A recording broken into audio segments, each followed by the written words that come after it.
Good morning. Uh, well, the forum will be started shortly, so please have a seat. كل شيء تمام أحس يمكن.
Good morning, ladies and gentlemen.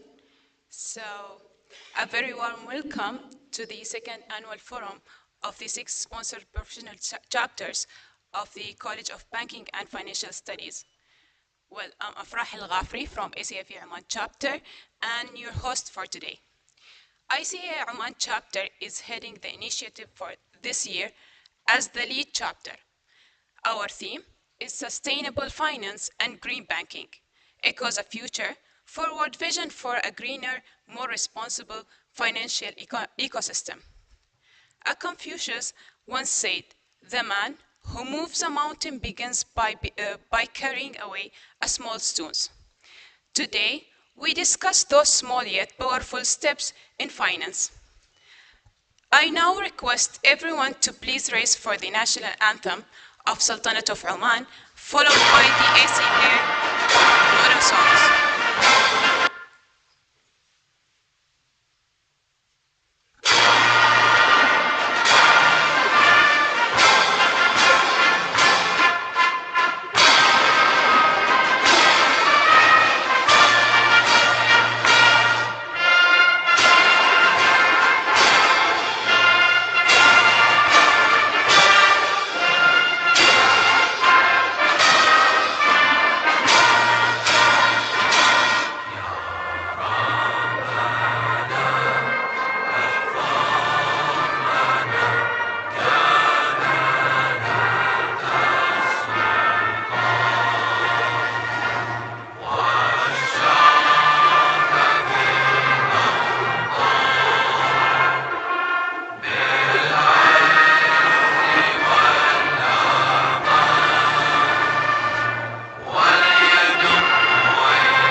Thank you. Ladies and gentlemen, it is now my pleasure to invite Dr. Ahmed Al-Abdali, Assistant Dean for Training and Continuing Education, to deliver the welcome address.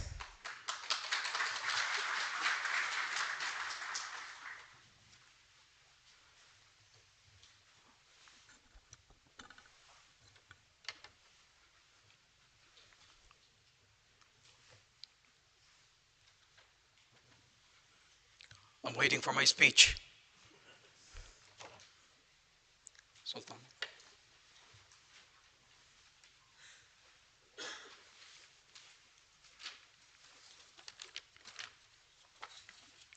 بسم الله الرحمن الرحيم.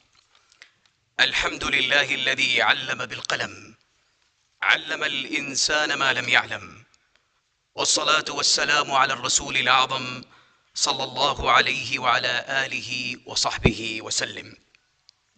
Respected Chief Guest, Dr. Zahran bin Salim As-Salti, Dean of the College of Banking and Financial Studies, distinguished keynote speaker, Chartered Accountant Sharonjit Singh Nanda, President of the ICAI, esteemed members of the College Advisory Committee, honorable presidents, chairpersons, and committee members of our sponsored professional chapters, distinguished speakers and delegates, valued faculty and students, Assalamu alaikum wa rahmatullahi wa barakatuh. A very warm and cordial good morning to each one of you. It is with immense pleasure that I extend a heartfelt welcome to all of you at this second annual forum organized by the College of Banking and Financial Studies in collaboration with our 6 esteemed sponsored professional chapters, the Institute of Chartered Accountants of India, ICAI, which is taking the lead in organizing this year's version of the forum, the Information Systems Audit and Control Association, ISACA, the Institute of Internal Auditors, IIA, the Association of Certified Fraud Examiners, ACFE, the Chartered Financial Analyst, CFA, and last but not least, the Association Combeast International Financial Markets Association, ACI, FMA. The generous sponsorship we receive is a vital catalyst for fostering industry and community engagement, both of which are central to our strategic vision. Today we gather to delve into a topic of utmost significance: sustainable finance and green banking. This theme not only addresses the pressing challenges of our time, but also holds the key to ensuring a prosperous future for generations to come. At the College of Banking and Financial Studies, we have constantly championed excellence, innovation, and responsible leadership within the banking and financial sector. This event stands as a testament to our unwavering commitment to these ideals, as we bring together prominent industry leaders, esteemed academics, and dedicated professionals to engage in meaningful dialogue and exchange of knowledge.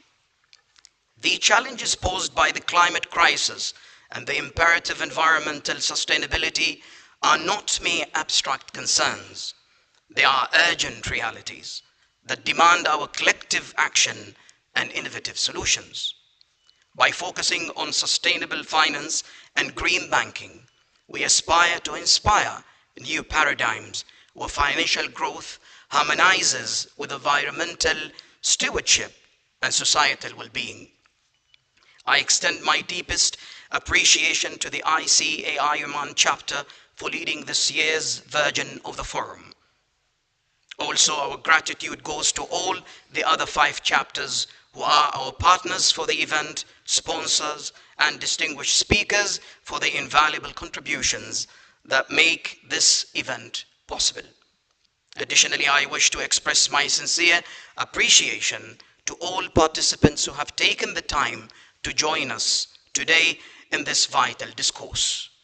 Let us seize this opportunity to learn, share ideas, and forge pathways toward a more sustainable and resilient financial future.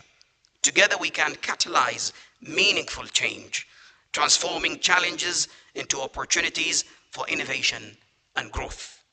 Once again, I warmly welcome you to the College of Banking and Financial Studies Annual Forum.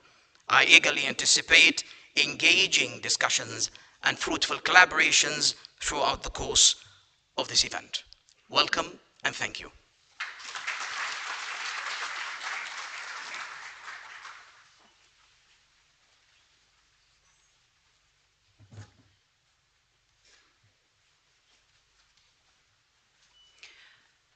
Thank you so much, Dr. Ahmed, for your warm welcome address. It is our honor to have Dr. Zahran Al-Salti, the Dean of CBFS, as the chief guest. Let us take a moment to watch a brief introductory video highlighting his remarkable journey.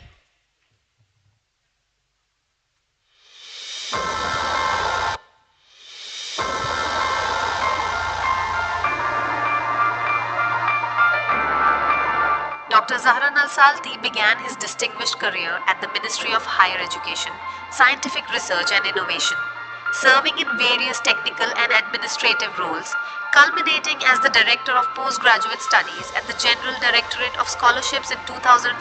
He transitioned to academia at Sultan Qaboos University, where he excelled as a faculty member at the College of Economics and Political Science and as director of the Center for Community Service and Continuing Education.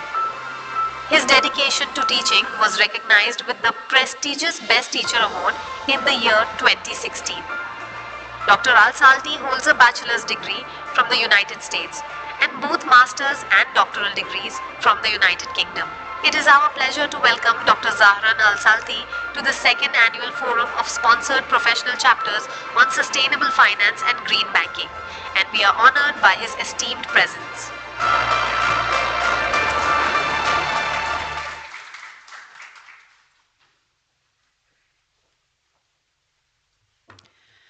Well, it's our privilege to have as the keynote speaker C.A. Nanda, the president of the Institute of Chartered Accountants of India, the stalwart in the field of accounting and governance. Let us first watch his introductory video.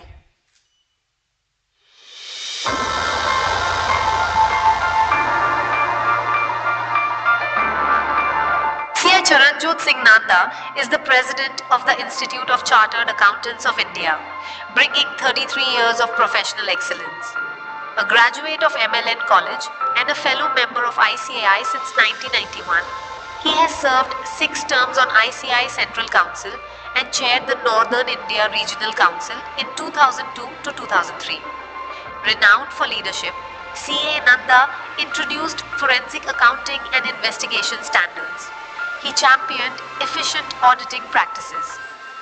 As chairman of the Internal Audit Standards Board, his initiatives include advancing AML compliance and influencing financial regulations. C.A. Nanda has represented ICAI in key government and regulatory committees and serves as ICAI nominee on Standing Committee on Accounting Issues. It is our honor to welcome C.A. Charanjot Singh Nanda to grace the second annual forum of sponsored professional chapters on sustainable finance and green banking with his presence.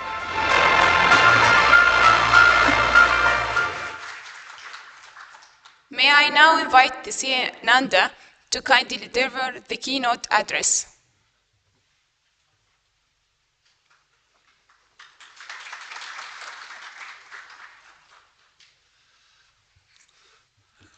In the name of God Almighty, the most benevolent, I extend my salutations to all the inhabitants of Sultanate of Oman. A very good morning, ladies and gentlemen. I am truly honored to be amongst you as the keynote speaker for today's session. The chief guest of today's program, Dr. Zahran Al-Salti, Dean, CBFS College of Banking and Financial Services. My friend, Shri Iqbal Ali Khamis Al-Awati, former Senior Vice President and CNO, Central Bank of India. CBFS Board Chairman, Dr. Ahmad Ali Abdali, the Assistant Dean, Training and Continuous Education. I can see here my Honorable two past Presidents, Shri K. Raghu, Shri Manoj Fadnis, the Chairman of the ICAI chapter, Shri Gaurav Kapoor. I also acknowledge the contributions of the chapters, 5 other chapters, ISACA, IIA Oman, ACFE, CFA, and ACI FMA. And ladies and gentlemen who have come here today morning to go home more enlightened.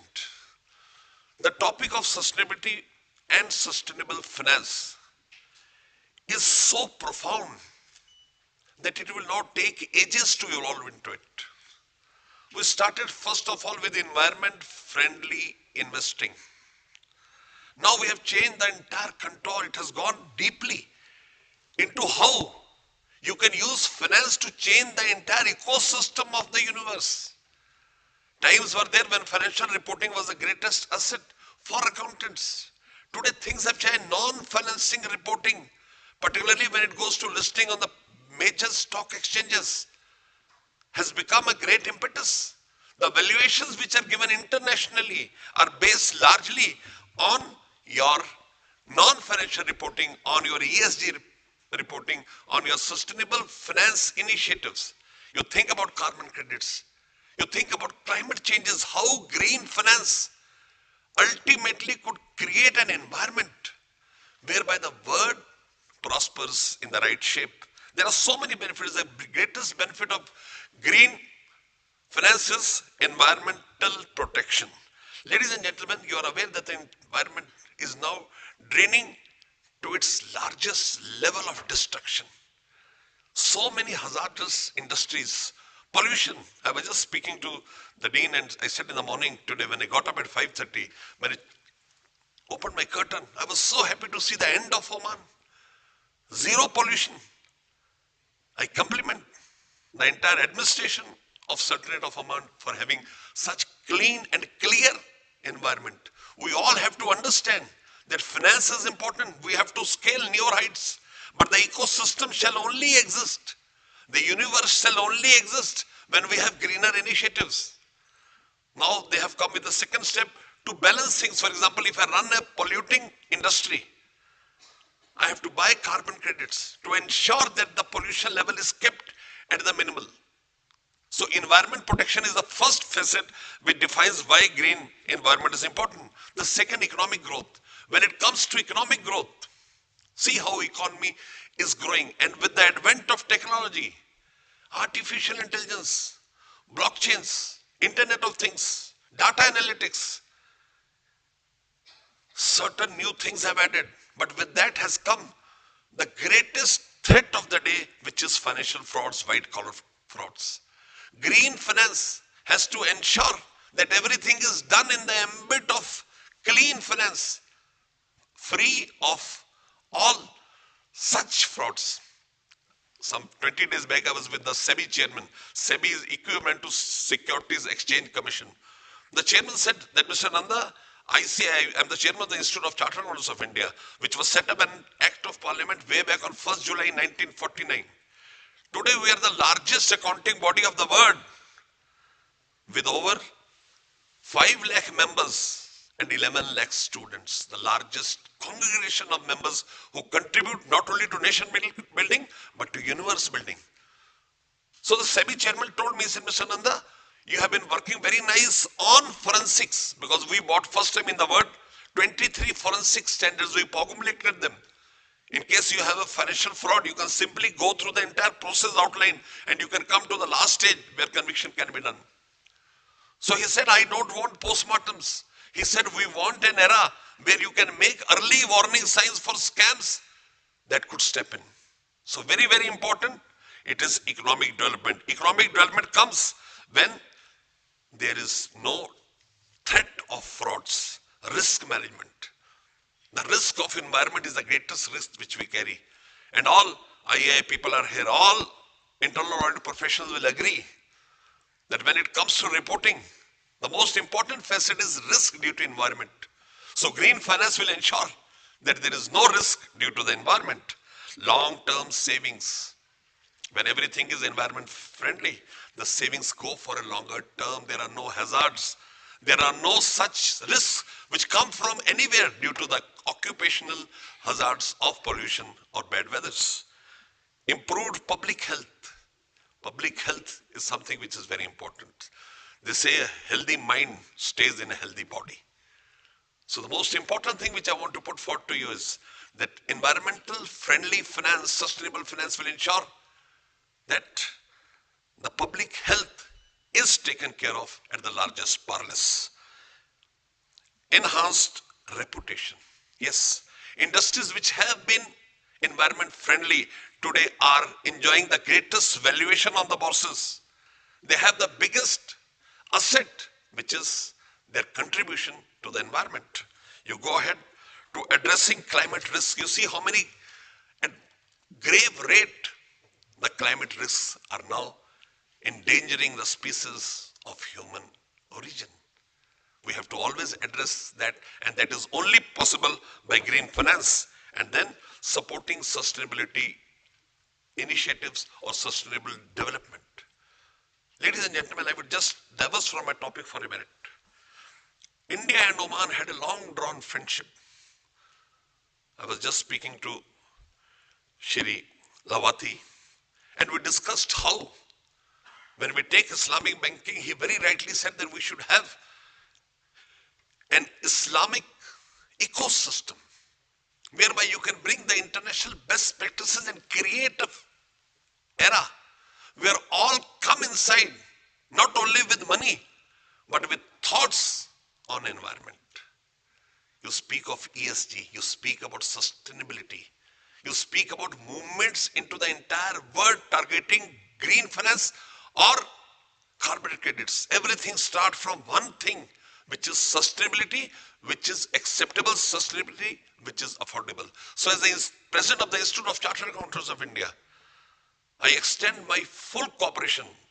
Mr. Dean, we are with you. Any research you want, we have got a good research wing at various places situated in India. If you want any research on any topic related to finance, to investment, to systematic development, system again has become great. How to strengthen the system, how to take care of cyber attacks, how to take care of information system audits. They all have become very important, and we have to understand a long drawn saying which says, difficult roads lead to beautiful destinations. If you want beautiful destinations, the initial has to be very, very strong. And there's a couplet in Urdu, I know most of you not understand.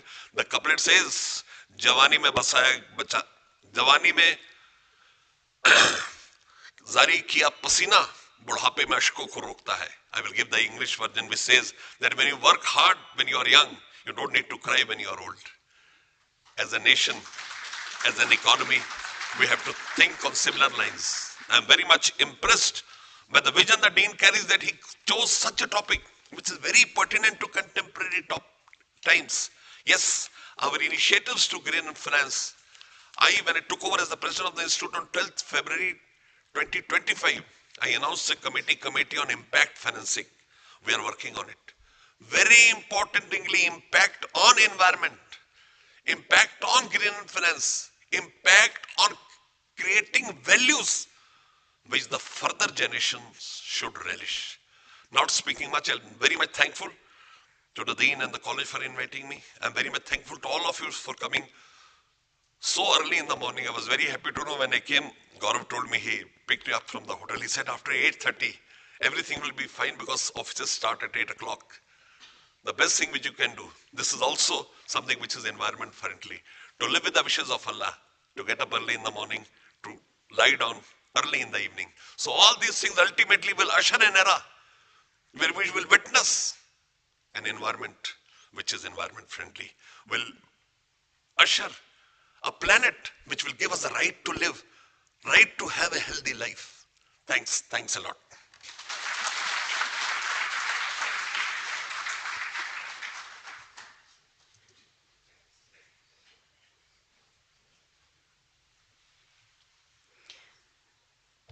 Well, thank you, Siananda.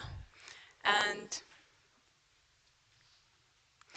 may I now request Chief Guest Dr. Zahran Al-Salti to kindly unveil the souvenir of the second annual forum on sustainable finance and green banking.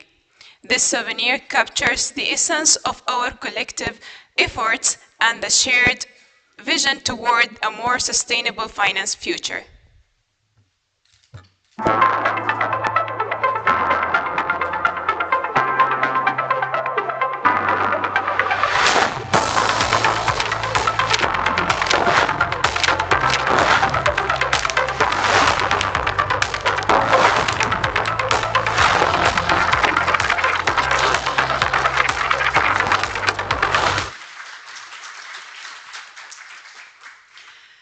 Thank you, Dr. Zahran and Siananda again. So we now begin our first panel discussion titled Innovating for Impact, the intersection of technology, finance, and sustainability. I will now introduce our dynamic panelist and the moderator. So for today, our moderator gonna be Ms. Suad Al-Belushi, Assistant General Manager and Head Treasury and Financial Institutions from Oman Housing Bank, and the President ACI FMA Oman Chapter. The panelist, Mr. Khalid Al-Aisari, the CEO of Al-Anwar Investments and the Vice President CFA Oman Chapter, CA Rajiv Anand. So he will attend through Zoom call, and he is a Deputy Managing Director, Axis Bank from India. CA Giridhar, the CFO from National Bank of Oman, and CA Manoj, the Past President of ICAI. Ms. Suad, the floor is yours. Thank you.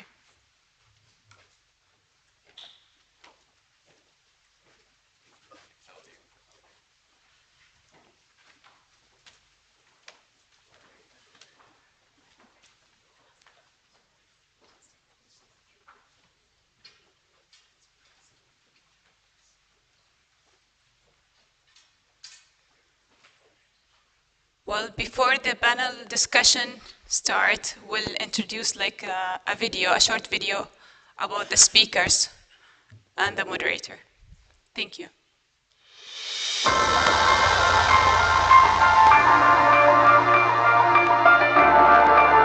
Saud Al-Balushi is the Assistant General Manager and Head of Treasury and Financial Institutions at Oman Housing Bank. With over 19 years of experience in the banking sector, she is the first Omani to earn the ACI certificate and is also a certified financial risk manager from the Global Association of Risk Professionals. She holds a Master of Business Administration and a bachelor's degree in finance from Sultan Qaboos University. Her academic achievements are further enriched by executive education from INSEAD, Duke University, and Harvard Business School. Suwad has held senior leadership positions at Bank Nizwa and Bank Muscat, leading functions in global markets, asset liability management, and institutional sales. She has received several accolades, including the NTI BizPro Award and the Money 20 honors. She also serves on key industry panels and is a founding member of the ACIFMA Oman chapter. We welcome you to the second annual forum of sponsored professional chapters on sustainable finance and green banking.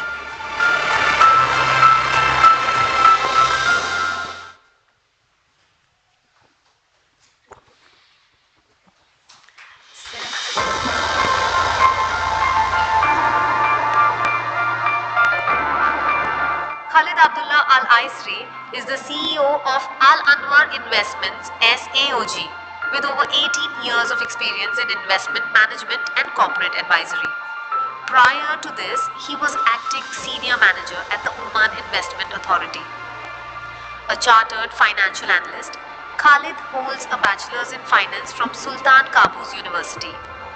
He serves on the boards of National Biscuit Industries, National Detergent Co., Voltam Energy, and Al Ruwad International for Education Services. He has previously held directorships at Arak Ceramics, Al Huzan Investment, Oman Growth Fund, Uber Capital, United Finance, Oman and Emirates Investment, Gulf Mushroom Production, and Oman Chlorine. His extensive career highlights his expertise in financial strategy and corporate governance across various sectors. We welcome you to the second annual forum of sponsored professional chapters on sustainable finance and green banking.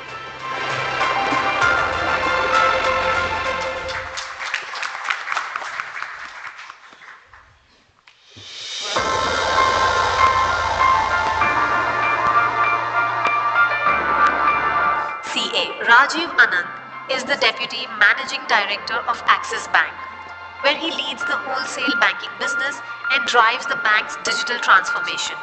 With more than 35 years of experience in the financial services industry, he is widely recognized for his expertise in capital markets and banking. Rajiv joined the Axis Group in 2009 as the founding Managing Director and Chief Executive Officer of Axis Asset Management.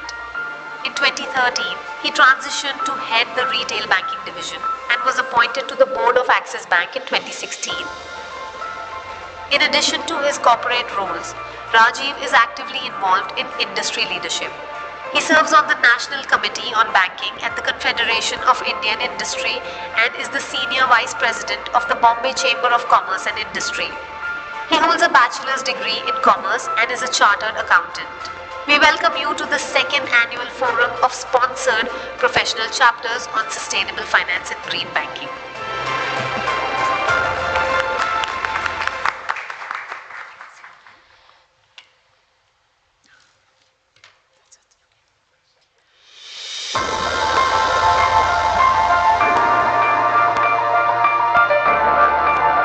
Giridhar S. Varadachari, appointed as Chief Financial Officer of the National Bank of Oman in January 2021, brings over 30 years of extensive experience in the financial services sector. His career spans leadership roles across Asia, the Middle East, Africa, and the UK. Giri began his professional journey with Ernst & Young in Bahrain before joining Standard Chartered Bank, where he served for 2 decades in senior finance and operations roles, including 6 years as Director Finance at PT Bank Permata, Indonesia. Prior to joining NBO, he was with HSBC for 5.5 years, most recently as Group Head of Finance Operations, overseeing a significant portion of the bank's global finance function. Giri holds a bachelor's degree in commerce from Madras University and an MBA from Henley Management College, UK. He is also a chartered accountant and a member of the Institute of Chartered Accountants in England and Wales. His global experience and financial leadership continue to drive strategic transformation at NBO. We welcome you to the second annual forum of sponsored professional chapters on sustainable finance and green banking.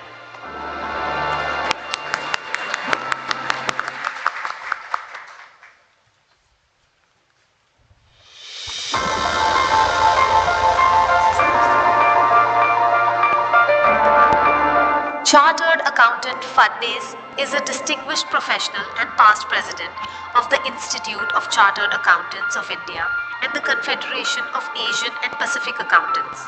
He has held key positions, including non-executive director of the Insurance Regulatory and Development Authority of India and member of India's Company Law Committee.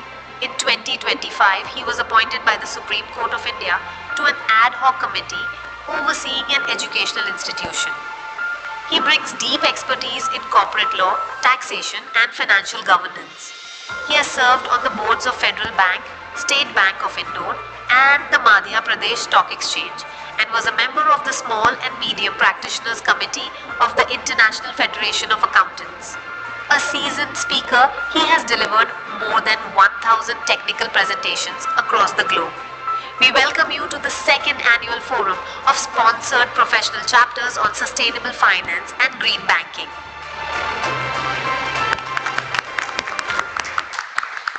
Well, ICAI Managing Committee members are going to welcome each speaker and the moderator with GIY, which is Grow It Yourself Kit from ICAI.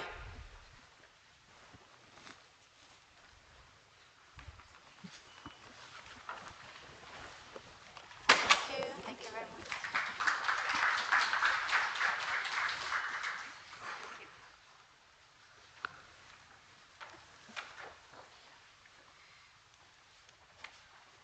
It's a good sign of sustainability.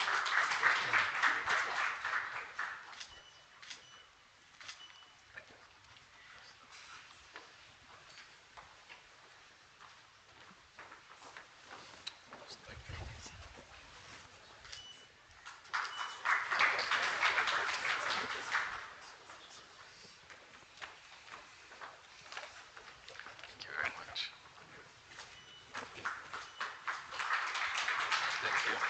Thank you. Well, Saad, the stage is yours. Thank you very much. Thank you. First of all, salam alaikum everyone and good morning. I would like to thank CBFS for hosting this event and also ACAI chapter for organizing it. And I'm very happy to be among esteemed panelists, well experienced, to look forward what they will be adding, inshallah, to all of you. So just before we start, I know Mr. Anand just mentioned that in the morning when he wake up, he's seen a very clear, clear environment. But one thing which we are experiencing all is that every morning, whoever goes to their car, first thing they turn off their AC, just to avoid the heat. And every year we are seeing that the heat or the temperature is actually increasing year by year. So this is something we don't say it's just a global thing, it's something we all are experiencing, and it's our own responsibility to be part of it and to have these impactful results for our upcoming generations. So as finance professionals, as Dr. Ahmed Al-Abdali also mentioned, now finance no longer work in isolation. So we are part of the community, and with all these challenges, given the climate change, given the limited resources, and even changing in customer needs, is impacting overall society. And finance professionals, investment professionals play a big role in achieving sustainable results throughout. So without further ado, I would like to just ask all our panelists. So we know that the increasing impact on ESG. What are the specific opportunities you see coming up in both finance and investment banking with the intersection of technology, finance, and sustainability for both Omani and, of course, regional businesses to have this long-term impact? If we can start with Greta, with you. Assalamu alaikum warahmatullahi wabarakatuh. Am I audible at the end? Audible at the end? Okay. So I think clearly, do you want me to go through Omani context? We're going to come to that later. You can feel free to start with the Omani context, and then we'll start with the regional. We are aware of for people living in Oman, we are aware of the Oman 2040 vision, number one. Number two is a commitment for net zero by 2050. So we've got clear plans to achieve by 2030, 2040, and 2050. We might think 2030 is very far away, actually. How many of you agree with me that it looked like we just started the year, and today is May 20th? Time flies. Right? So we think 2030 is far away. We'll wake up sometime. It doesn't work. The first thing whenever we speak about ESG is the common misconceptions that we have. ESG we think is somebody else's problem. My moderator talked about, getting up in the morning and turning on the AC. And the president of the institute talked about whose responsibility it is. It is the responsibility of each of us in this room, of being responsible citizens, whether it be recycling. When this topic came and I shared with my management team that I'm going to be a panelist, they said, this is your favorite topic. Yes, it is my favorite topic simply because I do not like this plastic bottle. Okay? The number of plastic bottles that each of us consume is significant. In my organization, we used to order 80,000 bottles per month for only one building. Okay. The first thing we said was we'll stop this. Likewise, every single aspect, whether, like Suad mentioned, whether it be turning out the air conditioning or otherwise. Okay? So that's the first point. But more specifically to the opportunities that this topic presents, it's phenomenal. One, firstly, we need to clear this, look at it as an opportunity. Today, I'm a CFO. One of my primary objectives is delivering shareholder value. It's not the only objective, but it is a primary responsibility. So I look at things from, is it going to increase my cost? When we look at ESG, what do we say? That's a cost burden. No, we need to change gears to look at this as an opportunity, first thing. And therefore, what are the opportunities then? Plenty. The first thing is, obviously, the first thing you expect me to talk about is transition financing, right? There are opportunities for the financial institutions to play a big part. I work for a bank. So big part in sustainable finance instruments, whether it be green bonds, whether it be social impact bonds, etc. Second is clean technology and innovation. This topic is coming up. It is getting more airtime in people about batteries, rechargeable batteries with higher storage. Okay, and reason. The third thing is circular economic models. What do I mean by that? That deals with recycling, whether it be recycling waste and using it properly. Some of you in Oman may be aware of farming that's happening. There are sustainable practices that are being introduced in Oman in farming. We are being in the agricultural space, and slowly but surely sustainable farming methods are being used, and NBO participates in some of these as well. The last thing I would say in this particular topic is ESG data and analytics. See, I believe that to manage something, you've got to measure something, right? Unless you measure it, you can't manage it. So that aspect comes into play. Nowadays, the tools for measuring are significant, particularly with AI input, right? Every conversation around the world is being listened to by many people. So I think that's the key pieces from my perspective. Excellent, Grader. I think we'll go to the broader aspect of these opportunities. If Manoj, can you highlight something? Yeah, thank you. And Assalamu alaikum. I'm deeply honored and feel privileged to be part of this panel. As my president mentioned, a beautiful morning in Muscat with clean sky is something which is so good to see. It speaks a lot about the good environment which is here, and that is what is being aspired for all places. Just taking up circular management which you referred to. I come in from India, from a city which for last 8 years has been acknowledged as the cleanest city in the country. And that has happened not overnight. Not many years ago, it was, like any other city in the country, not so clean. But with public participation, it turned around. And the waste management system has developed into such a phenomenal opportunity. It is being used to create the alternate sources of energy. And it has become sort of a go to see a place in the city. So I can say very confidently, and from my personal experiences, there are phenomenal opportunities globally and at all places. India, we have been seeing a lot of things happening with respect to ESG reporting. So for the listed companies, the Securities Exchange Board of India, which is the regulator, which has brought in a reporting framework for listed companies, top 1,000 listed companies by market capitalization, started a few years back. The Institute of Chartered Accountant continues to play a very significant role in terms of bringing out the social audit standards and norms for looking at these things and issuing an assurance opinion. From last year, it has become compulsory for the top 250 companies to issue, to get a reasonable assurance on the ESG framework. And from the current year, we have April to March, so from the current financial year 2025-26, there is a partner, so your upstream, downstream, suppliers, customers, how they are engaged in the ESG is being reported upon.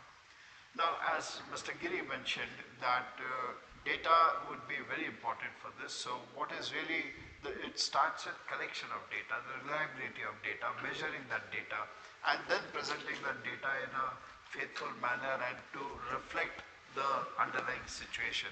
So these are challenges and these are the opportunities, and I see these opportunities coming up globally.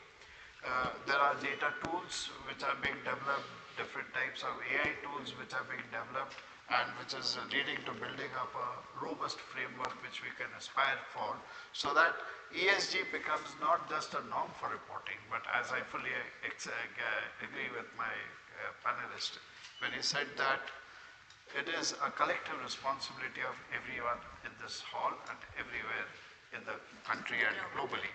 Because unless each one of us participates that into this kind of a environment, the reporting would ultimately remain only on a piece of paper. What is important is to achieve the sustainable goals for the growth of the corporate, sustainable growth for the goals for the growth of the economy and the country.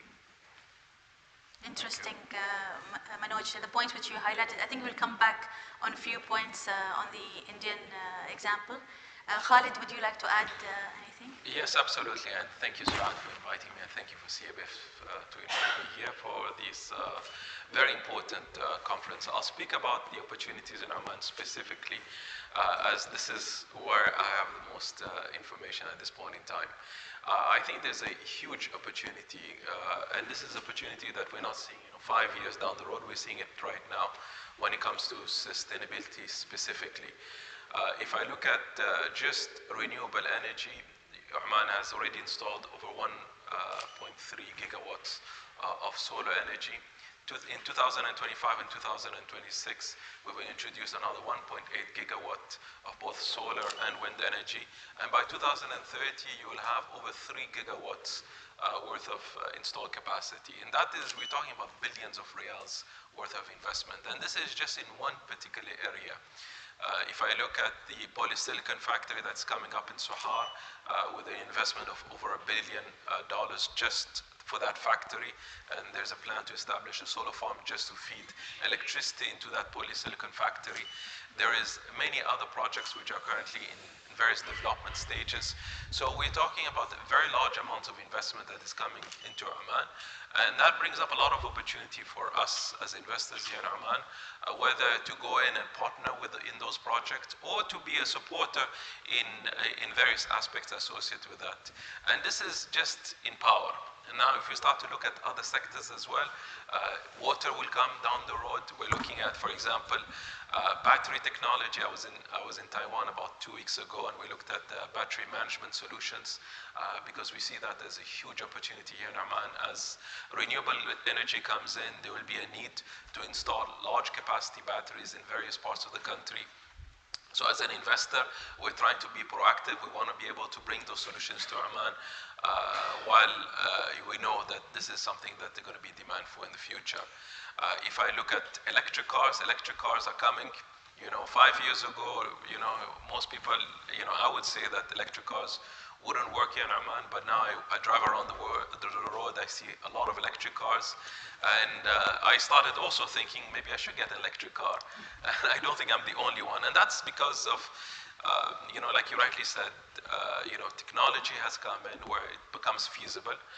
That is why we're seeing all of these projects in solar. We're seeing those projects in wind. That's why people are buying electric cars, is because it is feasible.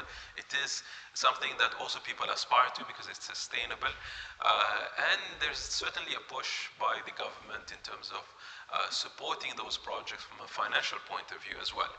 So all of those things have come together in allowing this perfect ecosystem for us to not just think sustainability, but actually make it a reality as well.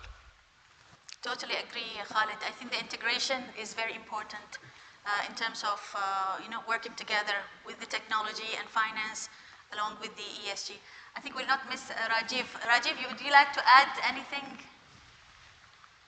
Firstly, thank you for having me on this panel, and do accept my apologies for not being there in person. Very, very impressive panel, and a lot has already been covered. So I'll use the Indian context, to take this conversation forward. Obviously, the government has committed has shown its commitment through the Prime Minister to sustainability and our commitment to improving the environment over the next really 50 years. But as a large organization, we have our own commitments to be able to support that, but more importantly, do what is important for India rather than what is important for Berlin or Washington. And in that sense, what we are committed to as a bank is to increase our green financing by $4 billion every 5 years. We did that over the last 5 years. We completed that actually in 3 years' time. And we've again committed another $4 billion over the next 5 years. This is a public commitment. We use external entities to be able to validate this, because I think the point that was made by one of the panelists, the taxonomy around this is still evolving, and so therefore we don't want to be in a situation, given a large listed entity that we are, of being accused of green financing. We've also committed internally to our board to reduce dirty sectors, things like thermal, asbestos and such like, to reduce that as a percentage of our overall portfolio. Remember that what we said is that the total percentage of dirty sector will reduce in our portfolio, which means that we will continue to lend to thermal, for example, but from an overall perspective, we will reduce that. We also, one of the things that we do is to, for particularly loans over a certain number, we actually do our own due diligence on our corporate customers. And I'm delighted to actually mention to all of you that we do business with pretty much everybody in India, and we have never had a situation where we have actually turned down a proposal because of environmental issues. The point I'm making is, I think the commitment to sustainability is well understood by corporate India, and I think that is something that is evolving and continues to evolve. And we work very closely, around transition and transition financing with our corporates. I think that's really the challenge comes, and one of the panelists also mentioned the cost. I think Giridhar mentioned the cost of compliance, so to speak. I don't think that's that much of an issue as you think about the very large corporates. But as you go into the smaller and smaller SMEs, for example, their ability to create a separate team to be able to manage and monitor this is certainly a challenge. But I think we are also seeing pressure there, especially entities which are exporting to the Western world are seeing pressure from their buyers, their own suppliers, and so on and so forth. And I think they will begin to evolve into this new world as we go forward. I think there's been a lot of focus on environment over the last 10 to 15 years, particularly in India. But I think the S and G, the governance aspects, I think have evolved thanks to a lot of the work that my institute, the Institute of Chartered Accountants of India, has done to ensure that the quality of reporting and accounting is world class. And I think from a sustainability perspective, banks like us, for the last 50 years, we have had a requirement of what is called priority sector lending, which is where a certain percentage of our overall lending needs to go to small and marginal farmers, to agriculture and such like. And therefore, we are committed to sustainability and now to the environment. And I think the question that you asked as well was, is it throwing up new opportunities? Absolutely. And I think many of the panelists spoke about that. I mean, in terms of EV, in terms of there is a great demand for solar in India, whether it is from an EPC perspective, whether people manufacturing solar panels, etc., etc. So I do believe that there is a certain door which is closing, but there are a large number of doors that are opening from a business perspective, and it will create jobs and opportunities for financiers like us. Thank you very much, Rajiv. I think you touched upon multiple aspects. That's true. I agree with you that mostly our focus is on the E part of ESG. The S and G are coming, the social and governance part are part of the sustainability. But we always see that people are talking about the environment-friendly initiatives, but sometimes these S and G are neglected. So I think that's a very important point you've touched upon. So we'll stay with the Indian region. Manoj, you've mentioned that there is new reporting standards for the top listed companies in the Indian market. Can you just shed the light on the main key metrics which these rules are following and which are broadly aligned, and how it's aligned with the global standards? Yeah, just to take forward what Rajiv also mentioned, and rightly he referred to the priority sector lending, which is one of the quite an old initiative of the central bank, the Reserve Bank of India, in terms of ensuring that the banks put in certain amount of money related to their total advances to communities which are economically backward, to socially backward, and to other disadvantaged people. So these are some of the aspects which have been always inbuilt in terms of the ESG initiatives which have been there, which have been put forward by the regulators in India. Now, given the kind of reporting which is there currently, the business reporting and sustainability reporting which is being mandated by the Securities Exchange Board of India, and which, as I mentioned earlier, is becoming, started with a limited number of companies which are which have higher amount of resources at their command, so they can implement these things, and not the smaller entities to begin with. And that is also how the information and knowledge also disseminates to all the levels. So starting with the reporting frameworks, there are multiple reporting frameworks, but the current reporting framework is more aligned. What reporting is being mandated for the listed companies in India is in line with the global reporting requirement. As we are all aware, the two reporting standards which have been brought out by the International Accounting Standards Board, and which over a period of time the Institute of Chartered Accountants of India, which sets in the accounting standards, would also be implementing them in a what we say, in a manner in which there is a consensus developed in the society, and then they are brought in. So the reporting which takes place, and it emphasizes on all aspects, as you rightly mentioned, it starts with E, but it also has S and G, which you very rightly emphasized upon. So there are 9 core key indicators which are being looked upon, and these are the 9 core KPIs upon which the companies are required to report. So they include greenhouse gas footprints. So as my Honorable President mentioned in his opening remarks, you're talking about carbon credits, you're talking about accounting for carbon credits. So in some part of the world it is a liability, in some part of the world it is an asset. So it depends whether you are a net producer of carbon credits or you are a net consumer of the carbon credits. And in terms of social, so it lays emphasis on the gender diversity, male-female ratios, physically challenged and differentially abled people working in the organizations. It also emphasizes on well-being and safety of the employees. So these are important indicators to ensure that there is a proper, so these become part of your sustainable goals. And for governance, there is emphasis with respect to fairness in engaging with customers and suppliers and other business areas. So these are the 9 core KPI indicators upon which, and then there are details with respect to each one of them. There are qualitative indicators, there are quantitative indicators. So giving a reasonable assurance on qualitative indicators is certainly a challenge, but these are the opportunities in a way.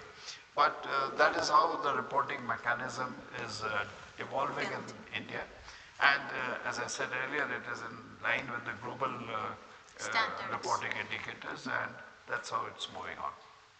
Interesting. Just to highlight that Oman also has taken a significant step towards the financial or ESG reporting. So MSX came up with reporting requirements for ESG, and there are certain metrics as well. So also Central Bank of Oman came up with the framework on the green financing and sustainable financing. So Greater, if you can explain more on this front.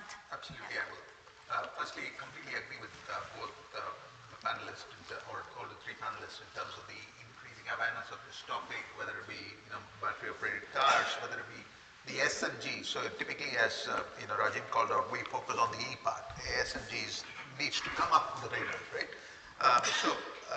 In Oman, to be specific to the question, in Oman, companies were required to publish a sustainability report. This was not mandatory, so some of us published, and some of us did not, or not on a regular basis.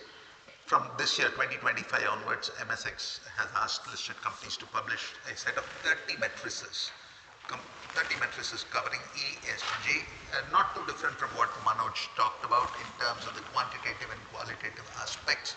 The deadline for this was 31st of March. That's been extended, but I believe most of us have completed this now. Right? That's from a stock exchange perspective. Obviously, the central bank, which regulates the financial services industry, which is a key component in any economy, we have regulations to comply with. We are required to have our own strategy around the ESG area, what we are doing. Both panelists talked about sectoral lending. Yes, CBO has also prescribed lending for sectors. And relevant to ESG is 8% of our lending book for banks to be in the renewable energy space by 2030. So there are absolutely not different from what the panelists talked about. We have sectoral lending limits, increasing focus on ESG. Similarly, matrices for ESG reporting. Increasingly, these will be evaluated, and as the president of the institute said, investors look for a ESG score for a company. If I'm going to invest in a company, I need to know what the ESG is. Given my role, I visit our investors in Europe and other parts of the world. Typically, the questions revolve around, particularly over the last 2 years, okay, we know your credit, we are happy with that, but talk to us about ESG, what are you doing in this space? Talk to us about that. Awareness is increasing, and people increasingly look for a ESG score before they invest in a company. That is an important trend that's coming up in the region. So that's true. See, responsible investors are increasing, and the demand for ESG investment also increasing. But we as finance and investment professionals, we always look at the return on investment, return on assets. Sometimes we neglect the long-term impact, the sustainable impact. So how do you see that balance, in terms of making profit and managing the risk and making that alignment, and how you see that we can attract more foreign investors who are really actually care about ESG? So I'll talk about what we look at. ESG, when we invest, we do look at the ESG reports, and we look at it because it's linked to ROI. If you look at companies that are trying to have larger exposures internationally, so let's talk about manufacturing companies specifically. Whenever they try to export their products internationally and they deal with large clients, whether it's government-based or large institutions, those institutions always require a request for an ESG audit. So if you don't have that in place, if you've not already established yourself to have not just the ESG reporting, but also a ESG plan, then you don't meet their requirement, and that limits your opportunities in these very large markets. So it is, for us, whenever we invest companies, we want to be able to see that these companies are ESG, because it allows those companies to be able to be more successful long term, because they're able to export to very large markets. So that I see the link, because ultimately us as investors, most investors are very much concerned on the ROI. We're also concerned about sustainability. It's something that is important to all of us. But you cannot get a significant compromise to the ROI. That is also a reality that we all have to accept. But if the ROI is actually supported by ESG, then that creates a perfect opportunity for us to all be focused on, making sure that we put our money in companies which are, maintaining a certain standard of ESG. Interesting. Rajiv, would you like to add any example, a real life example you had in Axis Bank on ESG implementation? Yes, actually a very interesting conversation, and I certainly want to jump into that. And I think the point that Giridhar made is very important. The way that we think about it, and as a corporate banker, my primary responsibility is to ensure that the project is bankable. And that when I lend money, the money comes back to me at the end of 3 years, 5 years, 10 years, as the case may be. And it is, so therefore to that extent, whether the project is green or not is subservient to the fact of whether my money will come back to me or not. And I think this is very important. That I am not chasing green, I am chasing bankable green projects. Question 2 is that we have raised money. We have done a 81 sustainable bond. The liquidity that we were able to attract as a result of that was very, very good. We were able to attract, if I remember right, about 46% of money for that 81 sustainable bond came from ESG funds, which under normal circumstances we would not have been able to attract.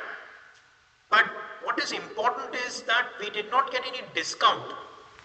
The fact that we go whatever Axis Bank's credit rating is, our pricing was broadly in line with that. And so therefore, if I'm not going to get a discount when I'm going to raise money, I think our borrowers cannot expect a discount when we are lending to them just because it is green. If there is any subsidy that needs to come through, cannot come through from the bank's balance sheet, it needs to come from other agencies, including the government. If it is, I think, unfair for the larger system to believe that corporate entities like banks, for example, will need to bear the cost burden as far as the environment is concerned. Thanks, Rajiv. Can I just add one sure. practical example, fully agreeing and concurring with what was mentioned. I also would like to relate to the bank, private sector bank, where I'm associated in my capacity as an independent director, Federal Bank. So this bank has been able to raise a large amount of funds from International Finance Corporation, looking at the ESG policies which the bank had at that point of time, and agreed to commit over a period of time. So with that in place, so there is a commitment to reduce, for example, credit exposure to some of the dirty sectors, as was mentioned, coal particularly. Honestly, when I grew up, coal, I always took it as a resource, which the country has, but today it seems it's a liability. I mean, there's so many things being talked about. But the important point is... We can call it alternative energy sources. Yeah, it's an dirty energy. sectors. Yeah, but there are now better and other renewable sources of energy which are picking up and which we say are the green sources of energy.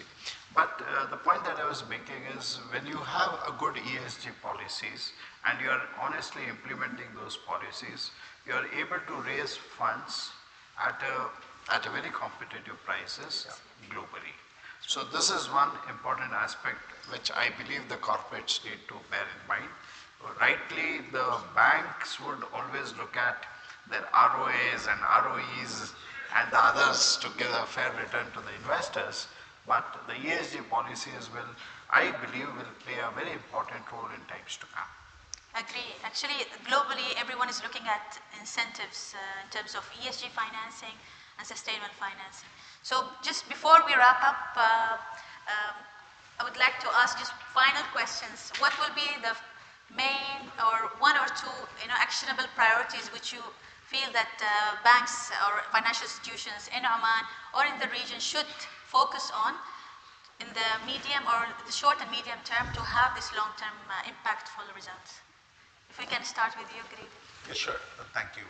So I think the first thing would be playing our part in education, this aspect. Right? One of the things that very beautifully covered earlier on by the panelist here was the pricing of a transaction. When it comes to a green, and Khaled's nodding his head, right?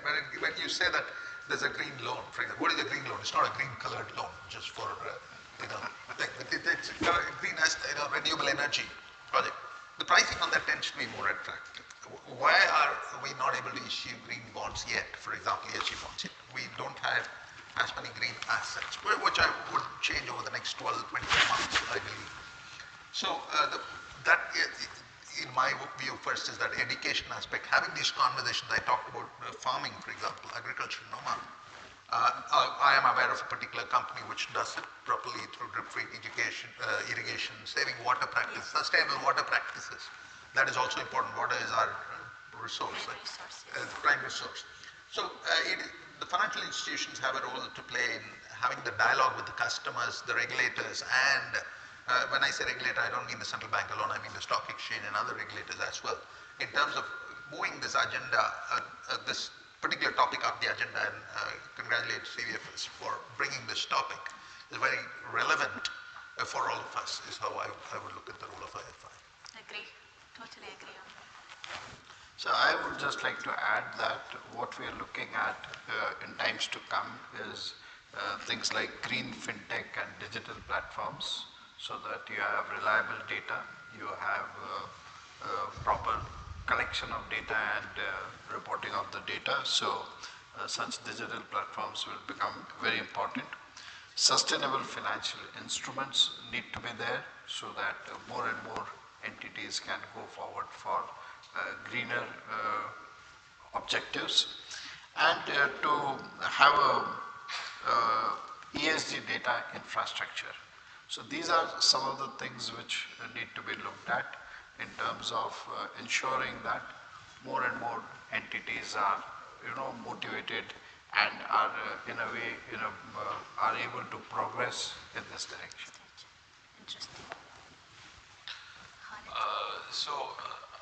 I think in terms of actionable items, I think there's two aspects to it. One is what is happening within the work environment, which is, I think, I encourage everybody to read more about ESG reports that are coming out from publicly listed companies in Oman. It gives you a good perspective on what has been achieved, what can be achieved going forward. So I think this is something, at least I'm encouraging my own staff, I'm encouraging some of the companies I sit on to read this report, because that allows you to start looking for opportunities. It creates that discipline as well, that these are items which are, these 30 criteria that MSX has established are important.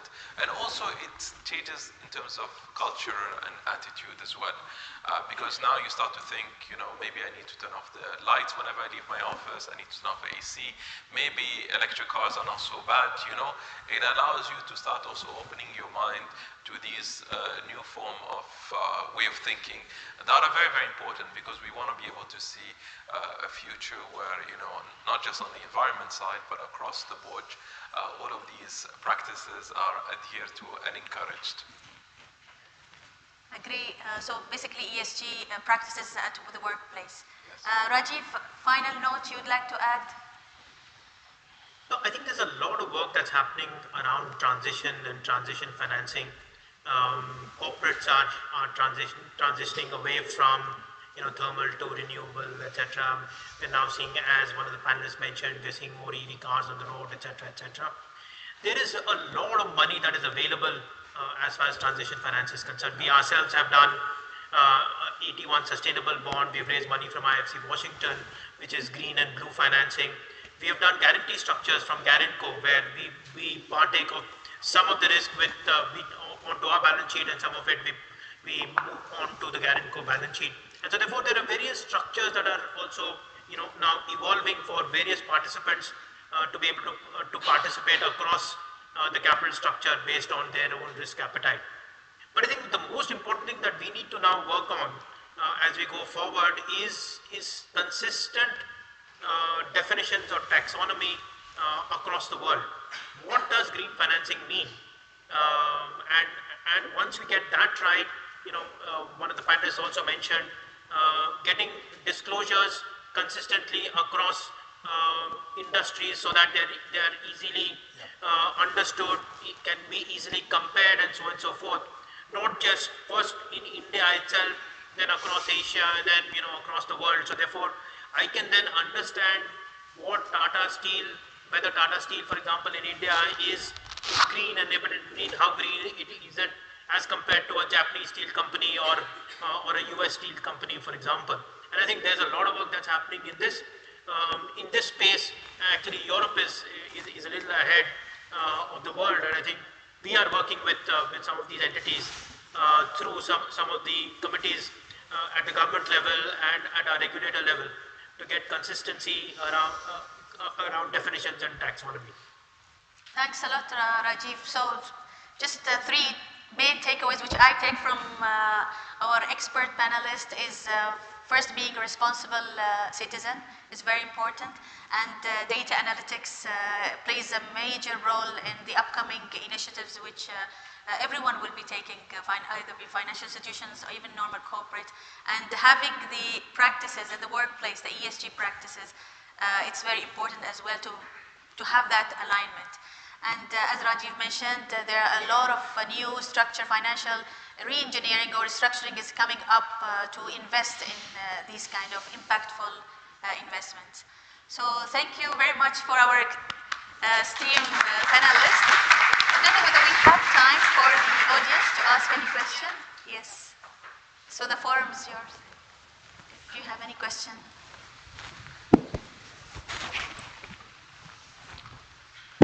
Thank you very much. Actually, it's not a question, it's basically a suggestion. So when I hear from the panelists, there's a talk about funds being deployed in the sovereign, basically ESG bonds, from mainly investors coming from like IFC or Norwegian funds. Okay, what about building infrastructure that the local sovereign, then basically other institutions like insurance companies who have deployable funds, they are mandated to set up a limits towards the ESG investments, because without that infrastructure in place, the banks will not be able to get money also. So as I fully agree, everything has to be bankable, and we are not expecting a subsidy coming from a private sector. Subsidy is not the burden for private sector. Private sector is already contributing as part of CSR initiatives. So to come to crux of all, what I understand is cash flow has to be there from the start.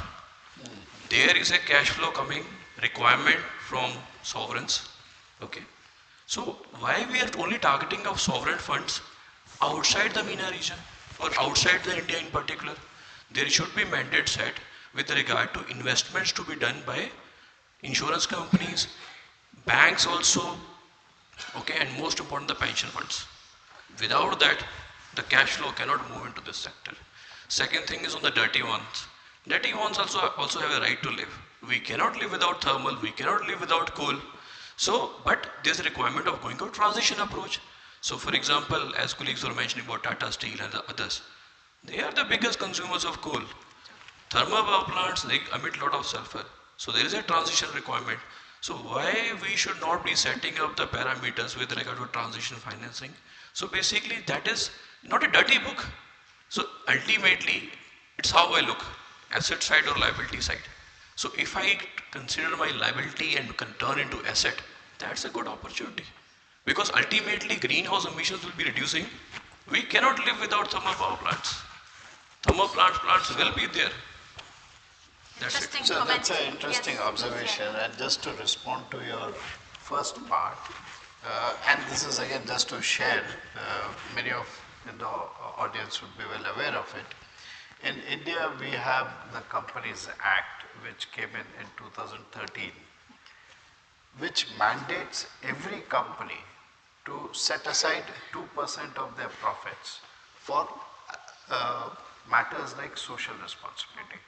It is called corporate social responsibility. Every company which earns a profit above a particular threshold, and that threshold is very low today, uh, each corporate has to incur that expenditure for the purposes of well-being of the society at large, for any of the projects. It could be for green, for environmental, it could be for different purposes.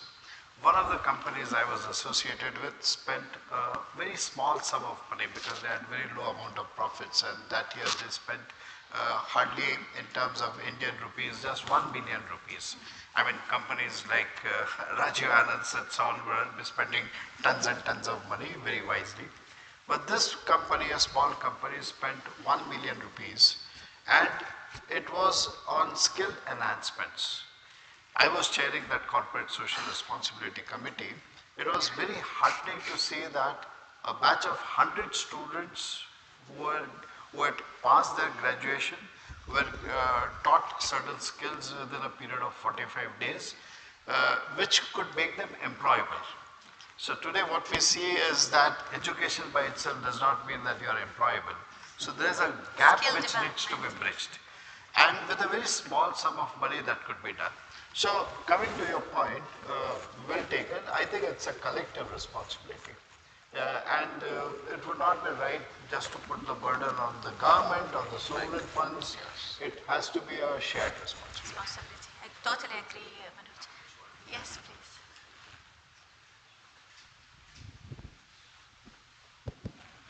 What I was trying to bridge is bridge a gap between understanding what we normally get. So I'm already under CSR obligations.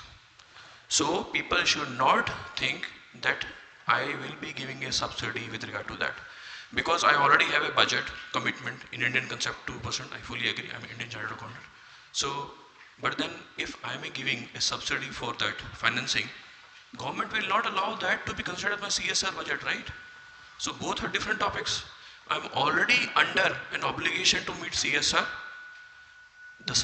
So basically reduction in the financing cost which other parties considering. Will Indian government or Indian government allow me to consider about CSR budget? No. So why I should be having a double burden? So that's the point I was trying to make. I hope it's clear. Thank you. Thank you very much. But I agree it's a collective effort, by all the stakeholders in the community. Yes, please. A very good morning to all. Morning. My name is Aparna Praveen and I'm a student of class 12 in Indian School Al Gobra. My question is there any way by which we as students can contribute towards the field of sustainable finance? Great. Thank you. Nice to see a question from a student as well, right? Firstly, as Suad said, it's about being a responsible citizen, right? Do your bits, whether it be for the environment, recycling. Now, I use the word circular economy, whether it be clothing, books, whatever it is. Recycle has to be a big theme of our lives. It is not currently. If you go into the UK, for example, garbage is clearly segregated. What is recyclable, what is not. Now you ought to say, what can I do as a student, right? As a student, you can really contribute to increasing awareness about this theme. And where does it start? It starts at home. It starts in the neighborhood, all right? What happens if we start a recycle bin? We don't have segregated bins here, right? You go to the UK, the first thing you see is green, blue, we see the trash cans, clearly. So number one, of course I understand your question was on finance. On finance, it's about just creating the awareness of what this word sustainable finance means. I think some of the panelists also talked about it. So that's how I would ask you to approach it. Yeah? Good. Thank you. Hello, my name is Ahmed Laraimi. I'm from the Ministry of Finance. I would like to thank ICAI and CBFS for this wonderful contribution. My question is the most important role of evolving the green culture is to spread awareness. How can we spread awareness here in Oman? Khalid, to take it. I think spreading awareness is it's a cultural and it's a form of attitude as well. Is you need to, well, you have family at home, you go to the office, all those people that you interact with on a day-to-day basis. Do guide them, because not everybody is thinking sustainability. I think sometimes it's important to point out simple things such as I mentioned, turn off the lights when you're leaving the office. These concepts are important, but it goes beyond that, because we always talk about the environment, we don't talk about the S and G as well. So do go and see what does the S and G include, and how can you adopt more of that in the workplace. So I think the awareness is about understanding it first, and then spreading it and trying to make people aware of its importance. So that is what I would advise. And just to add what Khalid mentioned, since it's a collective responsibility, I think all the companies, institutes, and even government entities can build through their social media network. Building awareness from home to the school level. It's a full cycle of awareness needs to be built. So can I just add something? Yeah, sure. Thank you. So great question, right? We all need to role model this behavior, right? I talked about plastic, but I'll give you another workplace example, which is printing. And there was a student who asked the question. It's pretty easy to print, right, at workplace. We don't want to read on iPads. We don't want to read on screens. We still prefer paper. Okay, so if you have to print, think. Second, if you need to print, do you need to print color? Black and white. No, actually, a lot of our doesn't read color. Thirdly is, reverse printing, right, on both sides. Paper recycling is important as well. So those are individually, if one person sets the way saying, wherever I go, I'm not going to carry a plastic bottle, for example. I'm going to have a bottle with me. It's in my backpack. Whether I go to the gym, whether I come to work, whether I come to do, people start noticing these things. Small differences make a big thing in this team. Yes, totally agree. I think due to the time, so we'll end the conversation now, but however the experts are available during the break time, you can ask them any question you would like to. Thank you very much.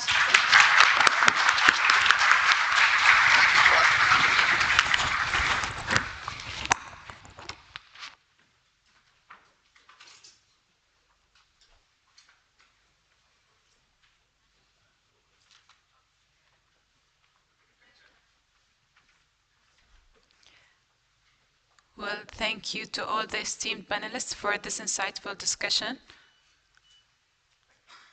Thank you very much.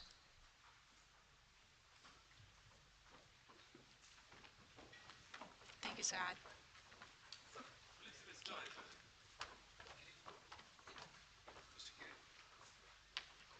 Thank you.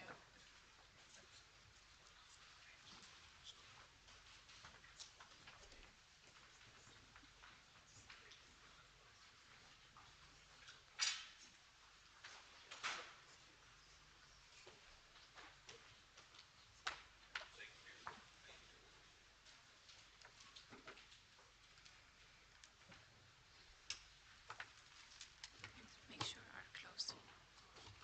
Closed. This one is open.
Well, may I now invite our chief guest, Dr. Zahran Al-Salti, to the dais to facilitate the dignitaries, speakers, panelists for their valuable contributions today.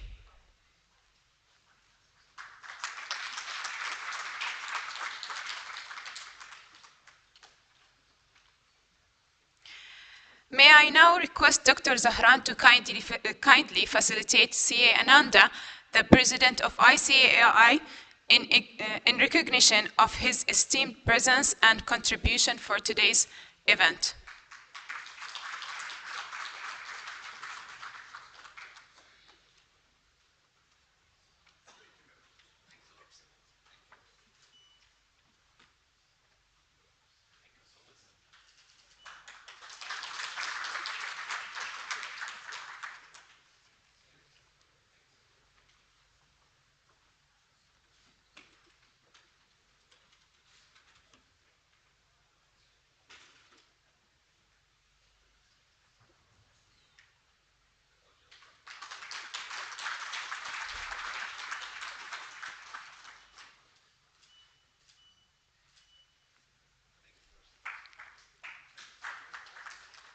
Thank you, C. Ananda. So I would like to invite also CA Gaurav Kapoor and CA Onmesh to the dais to join Dr. Zahran.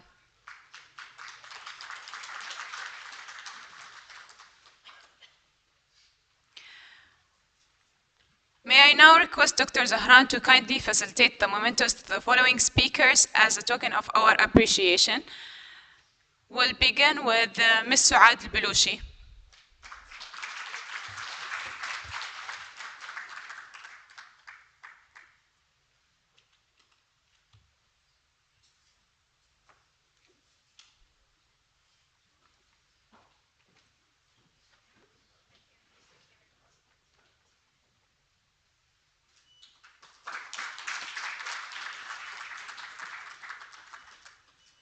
Thank you, Ms. Suad. Mr. Khalid Al-Aisari.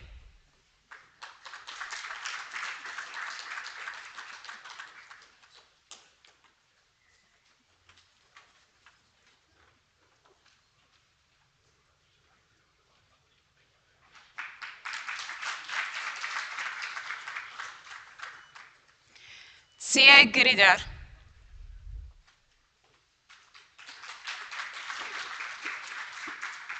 Thank you.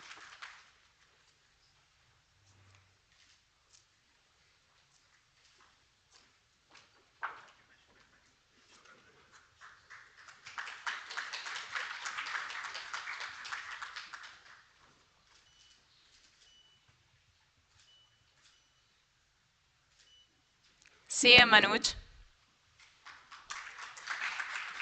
Thank you very much.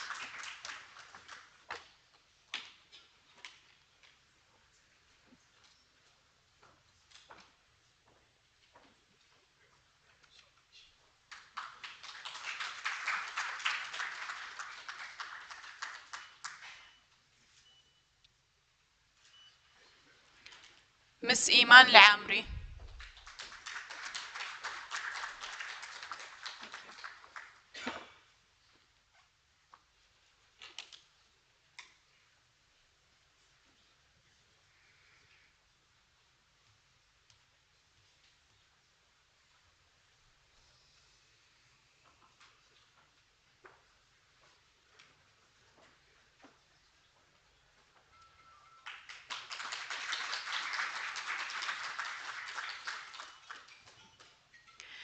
Dr. Muhammad Dulal Mia.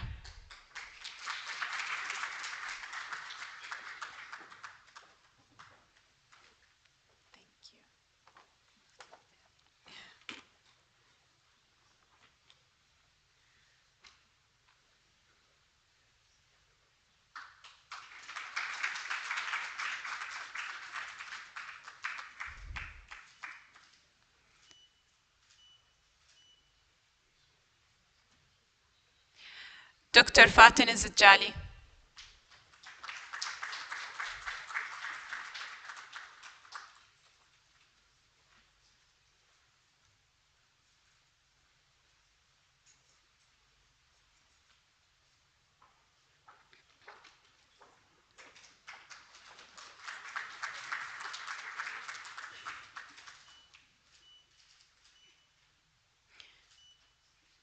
CA Raghu.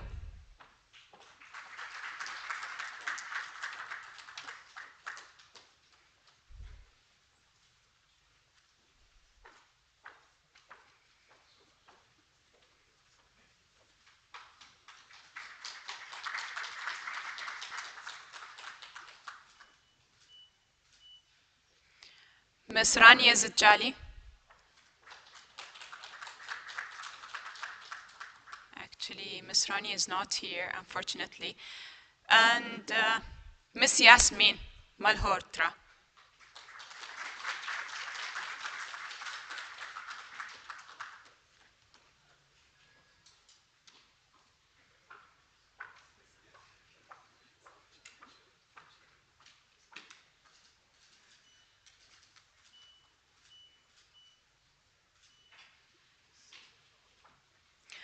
Well, unfortunately, one of our esteemed panelists, Mr. Anand, was unable to join us today due to unforeseen circumstances. As a token of our appreciation for his contribution and support, his memento will be personally delivered to him.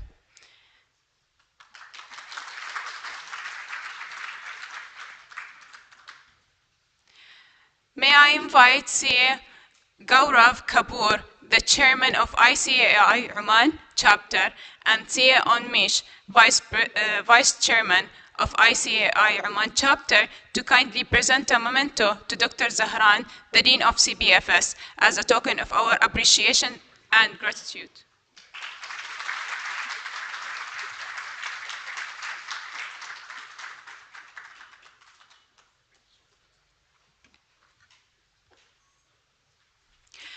May I now invite all the speakers and dignitaries on stage for a group photograph.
Thank you very much. I would like also to invite managing committee members of ICAI Oman chapter on stage for another group photo.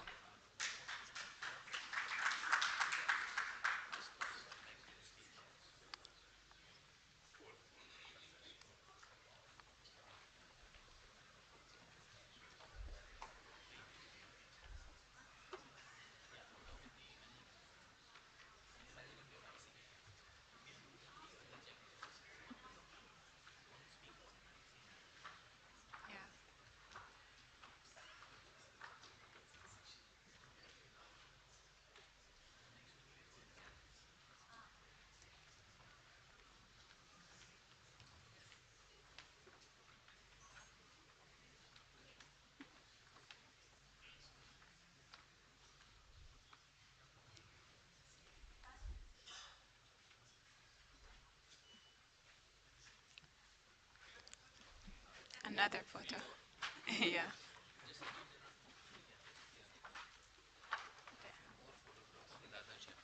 Right.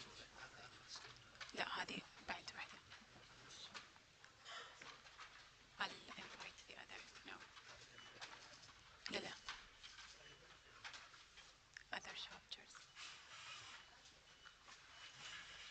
ما أعرف.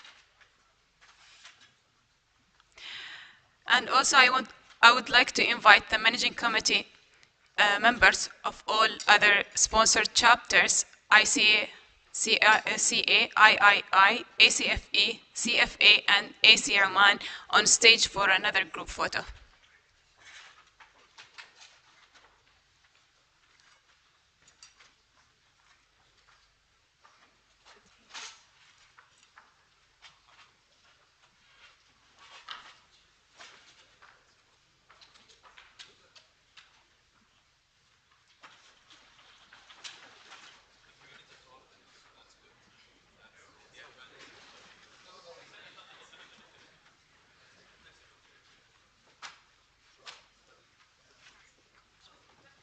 Do I have to? Yeah, sure.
Right. Yeah. Maybe just say 10 minutes because we are running behind. Yeah, okay.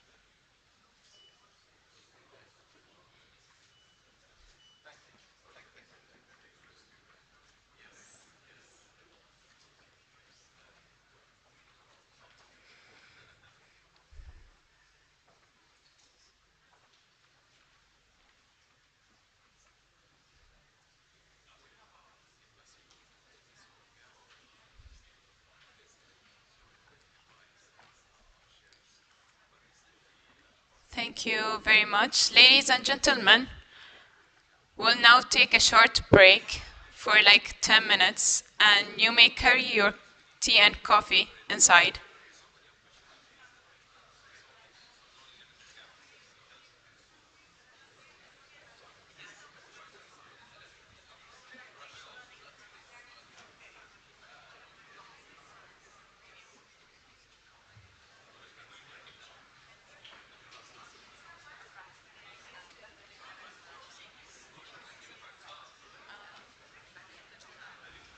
إيمان صحيح تقولي العمري بدل العمري سوري يا لانه بيكون بالانجليزي رايت الناس كلها بتغلط يا رايت سو سوري زين بس هذه ما في حقه تطبق على عبالي رايت في هذا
Welcome to the Journey of Empowering Financial Leadership, the Omani CFO Mentoring Program, a proud initiative of the ICI Oman chapter in collaboration with the Oman Chamber of Commerce and Industry, OCCI. Here, inspiration meets expertise to shape the future of finance professionals in Oman. Launched in 2023, this transformative program nurtures the strategic leadership skills of Omani nationals, creating a platform where tomorrow's chief financial officers are shaped today. Under the patronage of His Excellency Sheikh Faisal Abdullah Al Rawaz and supported by ICAI leadership, this initiative has already made waves by mentoring over 170 aspiring professionals across Salalah, Muscat, Sohar, and Barka. With a meticulously crafted curriculum developed by over 40-plus seasoned experts, the program spans 8 comprehensive modules, from resource management to strategic business planning, offering a holistic approach to financial leadership. Module 1, Knowledge about the company and general understanding. Module 2, Existing financial and accounting system. Module 3, Resource management activity. Module 4, Operation management. Module 5, Funding and its management. Module 6, Budgets and strategic business plans and risk management. Module 7, Revival of SIC units and investment strategy. Module 8, Compliance and legal matters and leadership development. Each session builds essential competencies for navigating the complexities of today's dynamic business landscape. But more than just knowledge, this program is about fostering a mindset for innovation and leadership.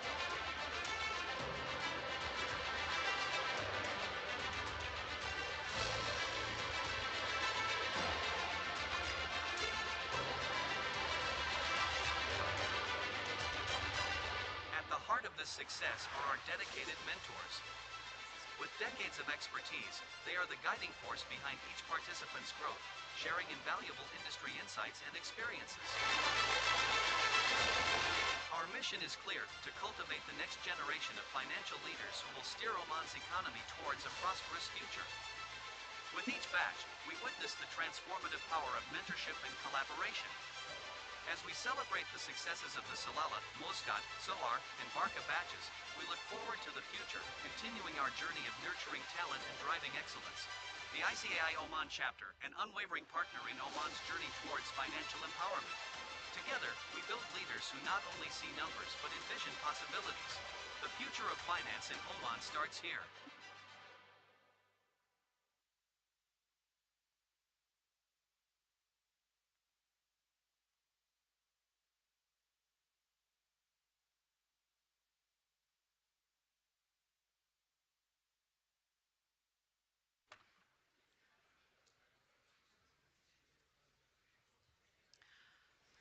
Well, welcome back. We now begin our next segment, a technical session titled Microeconomics of Climate Change, a case study of Oman. And it's my pleasure to introduce our speaker, Ms. Iman Al-Amri, Executive Accountant at Central Bank of Oman. Ms. Iman, over you.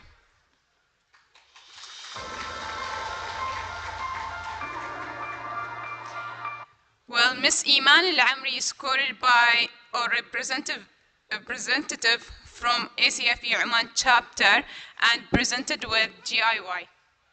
Yes, you can just on stage.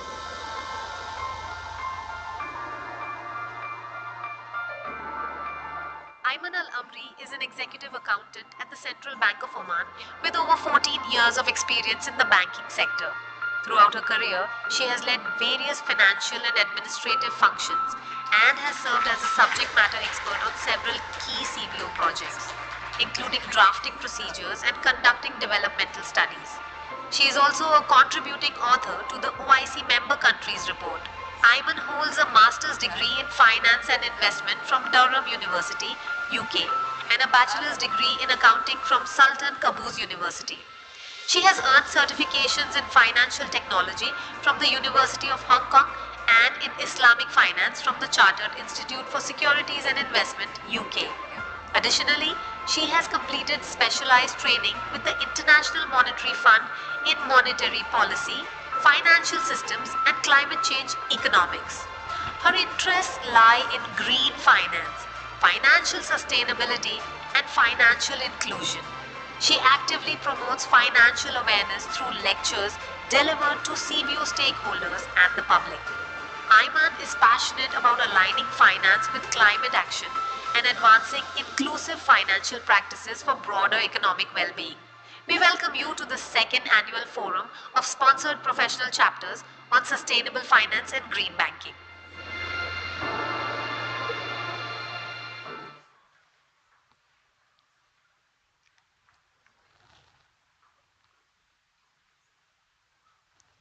Good morning. You can hear me, just only a test. Yeah, okay. Thank you. Um, Good morning, everybody. I'm so happy today to be here and to give a case study about Oman. As what is mentioned in the discussion before, that the climate change is a hot topic and well over all the world, so there are people discussing. A part of that, what we are gathering here today, to talk about the sustainability, about the green finance. I would like in my presentation today to talk about two parts. In the first part, I would like to give insight about the climate change, and the second part about the financial sustainability. And the first part, I would like to know, to give you an overview about what is going in the climate change. You need to hear about the indices. This word, like as we get to use to hear about ESG, so we need to get used to use the word or the abbreviation of indices.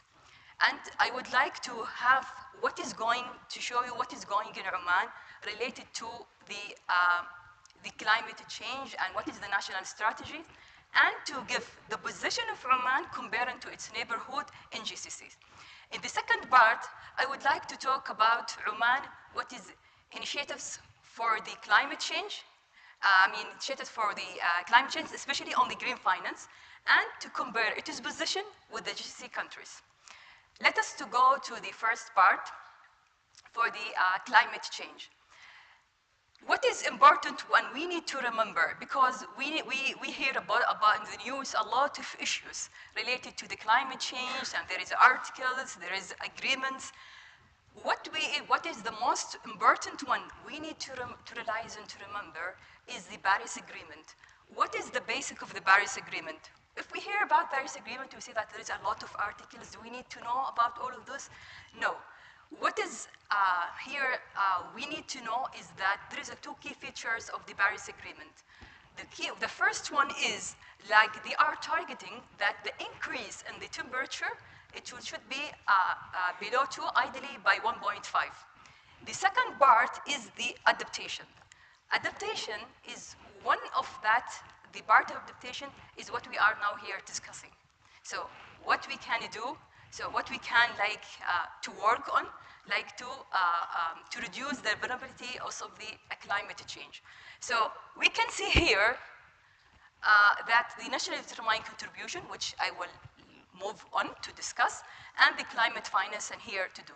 So this is what I would like you, when you hear about the Paris Agreement, to remember that there is two key features, is that they reduce the increase in temperature below 2, ideally by 1.5, and there is adaptations, and each country have its own.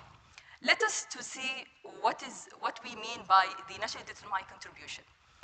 All members countries who signing the Paris Agreement, in the article number 4, paragraph 2, they need to report their level in the country, their contribution to reduce the greenhouse gases.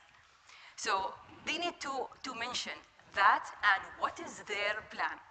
Based on the Paris Agreement, so they need first report that it will be 2020. Every 5 years they need to report. Oman, when they report, they give their report, there is update on that reports. So now from onwards, so you need to get to use the word indices. So when you Google, go to the Google, and you are here some of the investors. So you need to know I'm investing or planning or I'm like a bank and to finance some projects. You should just only to say indices, search for indices and put the name of the country, and it will show you the report and what they plan to do. It is very detailed, helpful information, everything is clear in that documents based on the Paris Agreement the countries are actually reporting. So if we go to Oman, what is going for the climate change and what is their contribution, it is actually not coming from the Paris Agreement it's alone. It is so far when they are signing the Kyoto Agreement in 2005. Also, what we are actually conducting here in Oman is related to Paris Agreement as well to our Vision 2040. So that's why we are moving fast in such regard. So if we go to the Paris Agreement, when Oman is signing in 2020 and they given their first indices, I mean that their contribution to reduce the emission of greenhouse gases, they put in 2021, they put the baseline. Actually, most of the countries, they did that. 2021, Oman, they put the baseline. In that baseline, what that's meaning? They put the baseline that if we continue business as usual, so I'm continuing with using the same resource and everything, what will happen, what will be the emission in 2030? Based on that, so they are like putting their adaptation, like mitigation for the climate change, and they are putting their plan. The first NDC, the first NDC when they are submitting, they saying that we will commit it with a 7%. So that means 7%. Then they get to update that indices in 2023. They say that no, we are based on what we are conducting now. We can, by 2030, we will reach to 21%. So that Oman, within the 5 years, they changed twice. So that means Oman is working very good in that context. For the climate climate finance, what their Oman plan? They mean they're in their plan to achieve to net zero. So what they are planning, they're planning that the financing to be like 70 to 80% from the private sector, and 20 to 30% will become from the government sector. To achieve that and to control and do that, so they issue in 2024 they announced the net zero center. So, and they actually, they are working to achieve to the target, which is our target is 2050. Here, I would like to give the position of Oman and to see how they are working with GCC countries. So we would like to know that is all GCC's countries, I'm scared like to fall down, but I want all of those people to see. So I don't know if you on the back, you can see this slide, it's clear to you. Okay. What they are conducting. So all GCC's countries have a net zero target. So Oman and United UAE, they are targeting like by 2050. All other GCC's countries by 2060, except Qatar, they have, but it is, when I say there is no, because actually the net zero should be like a document. And there is, still now, Qatar, they didn't publish the document, so that means they are planning, but there is, it is not reporting what is their plan. So that's why we're not included, actually. So if we say about the, how the renewable energies, if you can see that all GCC's countries, they have a plan to reach to that. If we go to the emission reduction, all of them, they have emission, but for Bahrain and Kuwait, still it is not clear. So it's not meaning for the reporting, it's still not clear. When we say national climate strategy, as you can see, there is 2 of GCC's countries, they are not included. Why we mean that? We mean in this, actually, when they are including the national climate, it is not for oil and gas sector. So Bahrain and Kuwait, they have for oil and gas sector, they have. So they have a target like in that. But when we say national strategy, it covers all the sectors. So that means Oman is doing perfect. So, and there is, have a clear plan on that. Maybe some of you, they say that, okay, so they are putting only just like a strategy and they put in a good words, so related to what they are saying. Actually, the Minister of Energy in February this year, he announced that 32% of the production of electricity come from renewable energies. And this percentage, so 32%, is still the effect of the project, which are that for green hydrogen, and there is some of the projects are coming in 2027, and still. So we are expecting like maybe we will reach a very high level when we going to 2030. So I'm giving you an evidence that Oman is going to do. Now let us to go to the most important topic about financial stability and green finance. First, I would like to say, to give the position of Oman, what we are doing here in Oman, and then we compare our position with GCC. There is a high collaboration, so we are actually, when we go to green finance, we are in beginners. We can say that beginners because we didn't do. So that means we need to I would like to scan what is the infrastructure, what we are doing here in Oman. There is actually collaboration between different parties and authorities and regulators to do this infrastructure. So let us first to see about what is done in Ministry of Finance, then Central Bank of Oman, then Financial Services Authorities, and then Muscat Stock Exchange. Let us to start with the Ministry of Finance. Ministry of Finance, they issue a sustainable report framework, and it is clarify the position of Oman, what is the plan. Actually, that report is very perfect and mention in details what is they are doing. Here they have the KPIs, as you can see here. And if you can see that the target by 2040, which is actually our vision, Oman Vision 2040, they are targeting that the total required, so because to go to green, so there should be a project, yeah? So Oman targeting that even to finance those projects, which will help to go to sustainability, you need to be from a green source. So, and by 2030, they are targeting to achieve 67%. This is what is conducted by Ministry of Finance. Let us to see about central banks. Central bank, they updated their regulations about their to do for sustainabilities. They have issued a circular and for banks to give them the guidelines of ESG reporting, as well as they give alliance for that. So it will now currently, it is the reporting disclosure are voluntary. By next of end year will be mandatory. And also they are working and they are green taxonomy. In the previous session, they are discussing about the taxonomy and for the credit portfolio for the banks, whatever. So Oman actually, they are working, Central Bank in progress with related parties. And of course, when it is finished, it will be announced to the public. Going to Financial Authority Services, they issued the regulation from last year, so and it's ready, and everything is done.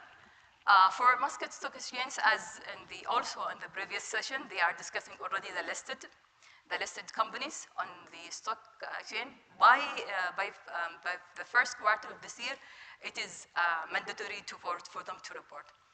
Now I give you that there is an infrastructure, so it's good for Oman to go on that. Let us to see position of Oman with GCCs. Now in a country level, in each country level, what we can do, here we have that.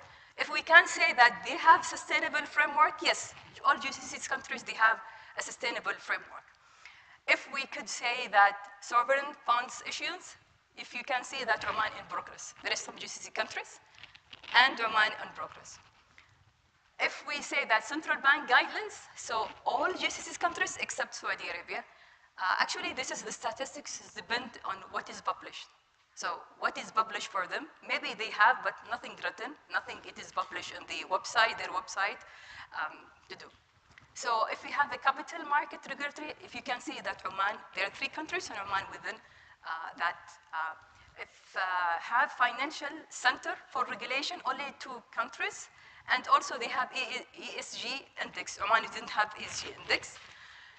And for the sustainable stock exchange, which is that be in higher level, global level, yes, all GCC countries, they have. This is when we talk about the country level, okay? So let us to move to see within that country, if they have like companies with that, the initiative with that. As you can see that all GCC countries, banks, they have a banks who are like having sustainable finance framework. So then it doesn't mean that all of them, but this is a statistic is they have some, okay? So banking issuance sustainable bonds, you can see only 3 countries, Oman not still yet. Bank providing sustainable loans, you can see that all of them, actually they are providing. So investment fund, so we have Saudi Arabia and UAE. If we talk about, there is a type of bond which is related to the energy, if you can see that Bahrain and UAE. Now in general, what is the sectors which actually they are working, I mean, in companies level, if you can see that Oman is working in shipping, and also if you would like to visit, go to Asiad group, you will find the details information, there is a report relating how they are working, Asiad in their website.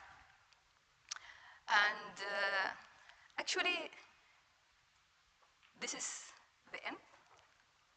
Okay, I want to, and I would like to capture this page because it is details report, and I don't know how many minutes we have for the question and answer.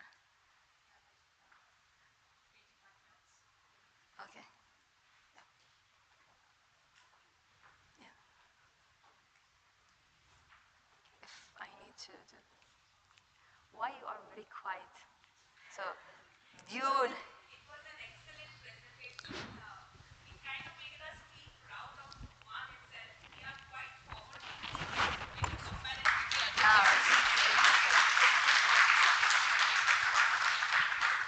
Sometimes the quiet is sometimes a sign of that they are feeling boring, or after the break you eat something very heavy.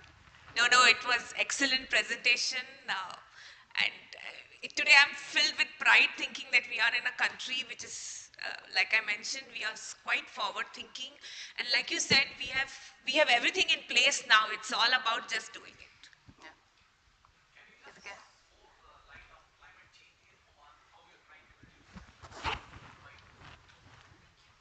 Yeah. Yeah. Yeah. Actually, can we go to the slide, please? Or, okay.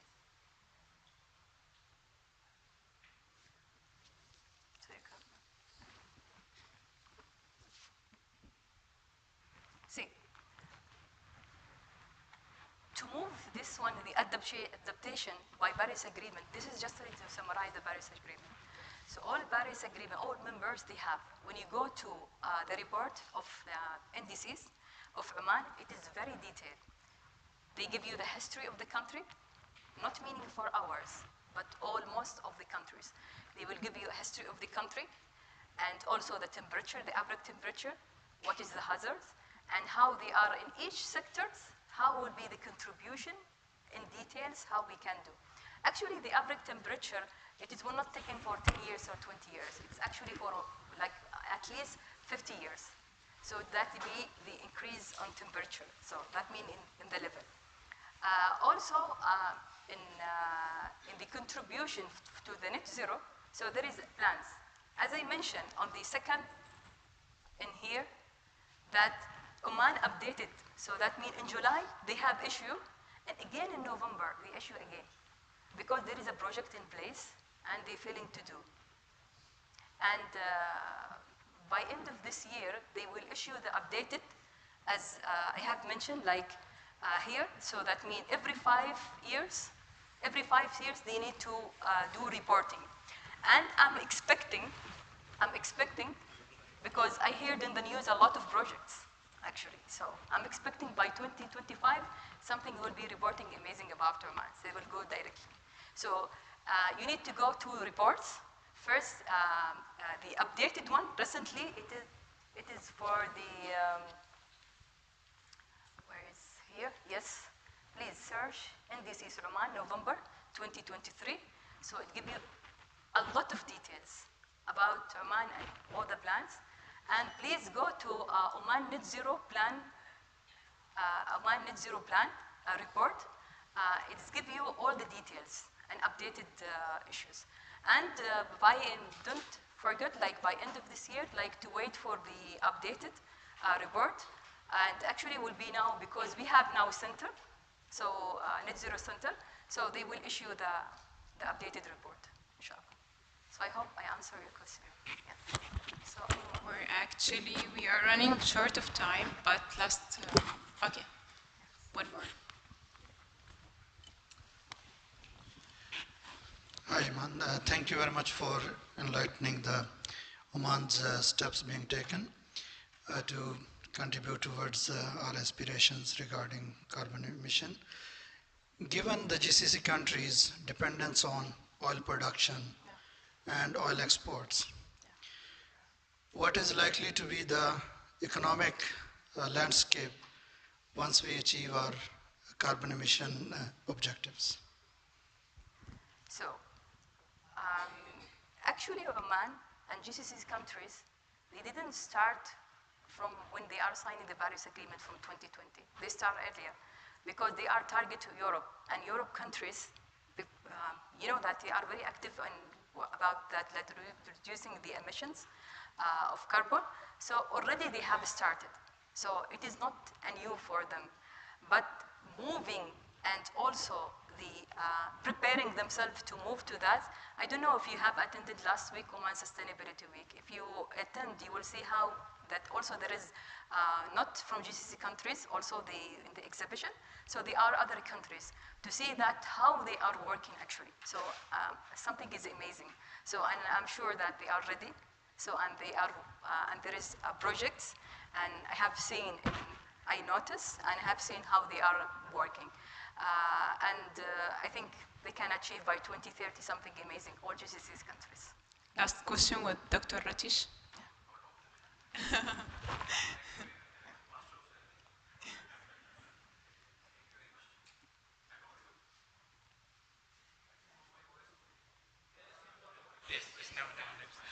So thank you, Master of Ceremony, first of all, giving the opportunity.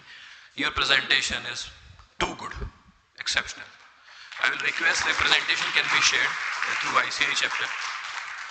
Now coming on the topic with Brother Imtiaz also raised with regard to net zero emission. So in your presentation, when you were making a mark that we have a target of 21% reduction as a BAU case. 21%. 21%, right? Yeah. Initially 7%. Now, we are expecting a lot of economic growth in the Oman market, especially opening up of other sectors like mining, right? Yeah. So mining is known to lead to additional amount of greenhouse emission, and there are multiple things available. So for example, if you don't allow open pit mining, emissions will be less, all those things. So are we targeting to cover those aspects which are going to come forward in future as part of our plans? Yeah, actually, this February, this year, there was a gathering by the, which is named Together Forward, actually.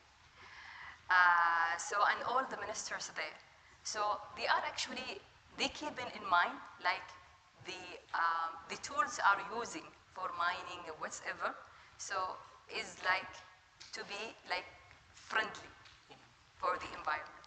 So even they are targeting that, even that if you, the sectors, other sectors, to be friendly to the environment, sustainable. Thank you very much. One final question. Yeah. In your second last slide, before the references, you have set up investment funds with target towards sustainable financing, which we identified as nil apart from 2 countries in the region. Yeah. Can an effort be made that for the sovereign funds, pension funds, insurance companies, the regulator mandates that basically at least 10 to 15% of the investments they make should be into that, like we have a Sharia index, right? Yeah. Same thing for an ESG index based companies, or for bonds issued by companies under the ESG framework.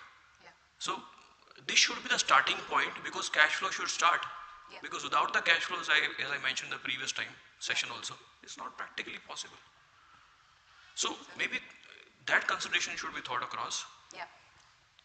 Impetus to start with a small step for the sovereign funds, pension funds, because right now the mechanism is being made so basically people can issue sustainable bonds. But for sustainable bonds, there should be a mandate for the big ones having money in the pocket to invest. So how the mandate will come to investment limits? So maybe that process can be started rather than even thinking from the very beginning we need to have one full-fledged, because we already have infrastructure in place. And some of our colleagues are sitting here. Thank you. Thank you. Thank you so much. So actually there is different parties related to that. It is like Ministry of Finance, like issuing, and also that for the regulatory authorities, like to prepare on that. So actually, as you have seen before, it is actually like we are starting. So, and these issues would be happen later on. And actually, of course, something is like now in progress to target what you are mentioning, inshallah. Thank you. Thank you, Ms. Iman. Thank you very much. Our next technical session explores how technology is shaping sustainability in finance. Titled Digital Transformation and Environmental Sustainability, Navigating Oman's Sustainability Goals. It will be delivered by Dr. Mohammed Dulal Mia, the Associate Professor at CBFS. Dr. Mia, we look forward to your insights. Thank you.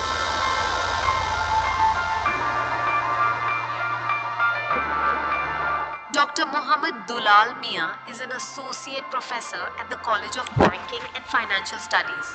He holds a Master of Business Administration in Finance and a doctorate in Development Economics from Ritsumeikan Asia Pacific University in Japan. Dr. Maya has co-authored 5 books and published over 40 research papers in peer-reviewed journals. He is a sought-after speaker and has participated in numerous international conferences across various countries as an invited speaker and facilitator. His research interests include sustainable and environmental finance, corporate governance, Islamic finance and banking, and institutional economics. Through his academic contributions and international engagements, Dr. Maya continues to promote deeper understanding in these critical areas of finance and development. We welcome you to the 2nd Annual Forum of Sponsored Professional Chapters on Sustainable Finance and Green Banking. And of course, there is like a GIY kit for Dr. Mia. Thank you very much. Thank you. Assalamu alaikum and still good morning. I welcome you to our presentation on the topic Digital Transformation and Environmental Sustainability, Navigating Oman's Sustainability Goal through Adaptation of Technology.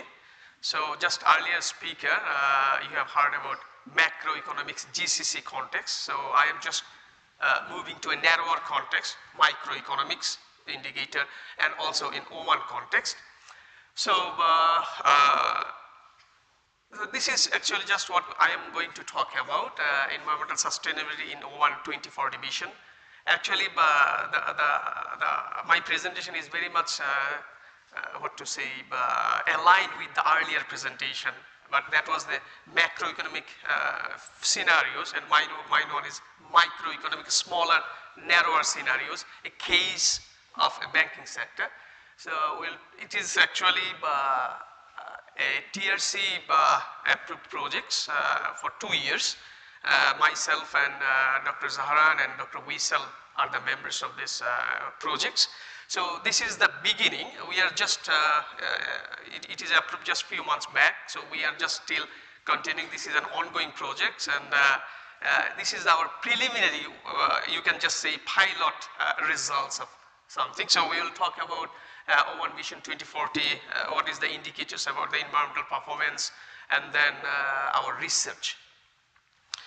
So this is Oman 2040 vision. You can just see the pillars. There are 4 pillars here, and one of the pillars is actually environment with sustainable components. So our research is basically targeting this part of Oman Vision 2040, where it is stated that the safe and well-preserved environment with effective and balanced ecosystems and renewable resources to ensure the sustainability development of Oman. And you can see these targets, you can see the pink one, environmental performance index targeted for 2040 is actually the value is 74.69, and Oman aspires to be one of the top top 40 countries by 2030 and top 20 countries by 2040. And currently the baseline is 2018. You can just see where Oman stands in 2018. Its value is 51.32 environmental index. On that index, Oman ranks 116 out of 127. So actually it's a long way to go, but actually we can say Oman is ready to chart this path.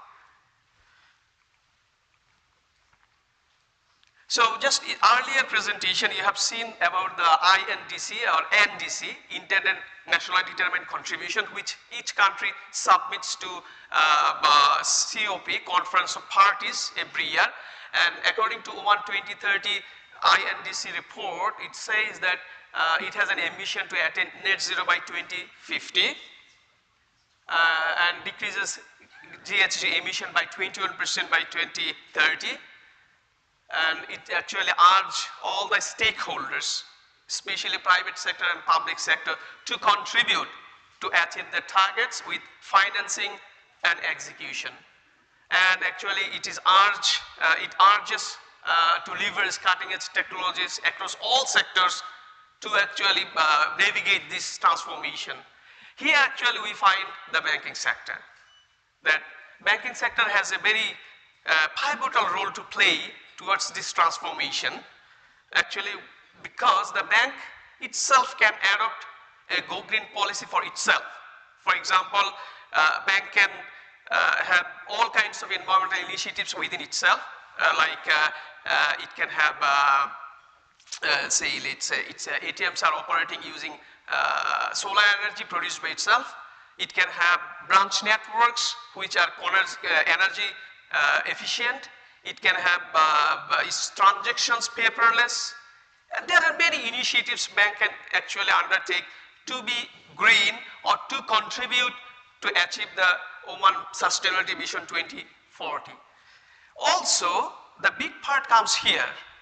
While bank can adopt go green policy for themselves, bank can initiate a lot of policies or a lot of efforts through its customer, through its clients, to ensure the environmental sustainability. For example, when bank grants loan to customers, to clients, then it can assess how the customer is, how much the customer is exposed to carbon emissions. So if the client is emitting GHG more than the average or more than the expected level, bank can be a little bit tougher in terms of loan covenants, actually to make the clients accountable that you are doing something that's what we don't want. In respect, I mean, in exchange of that, what you are going to do for the society, for the country. So it can have little stricter covenants for these clients who are actually emitting too much carbon in the economy, in the society. At the same time, it can have a flexible look for the clients who are actually doing good for the environment, good for the people. For example, it can have a concessional rate, it can have a flexible covenants for this kind of clients. So through this, the bank can achieve a huge the impact on the sustainability race across the globe.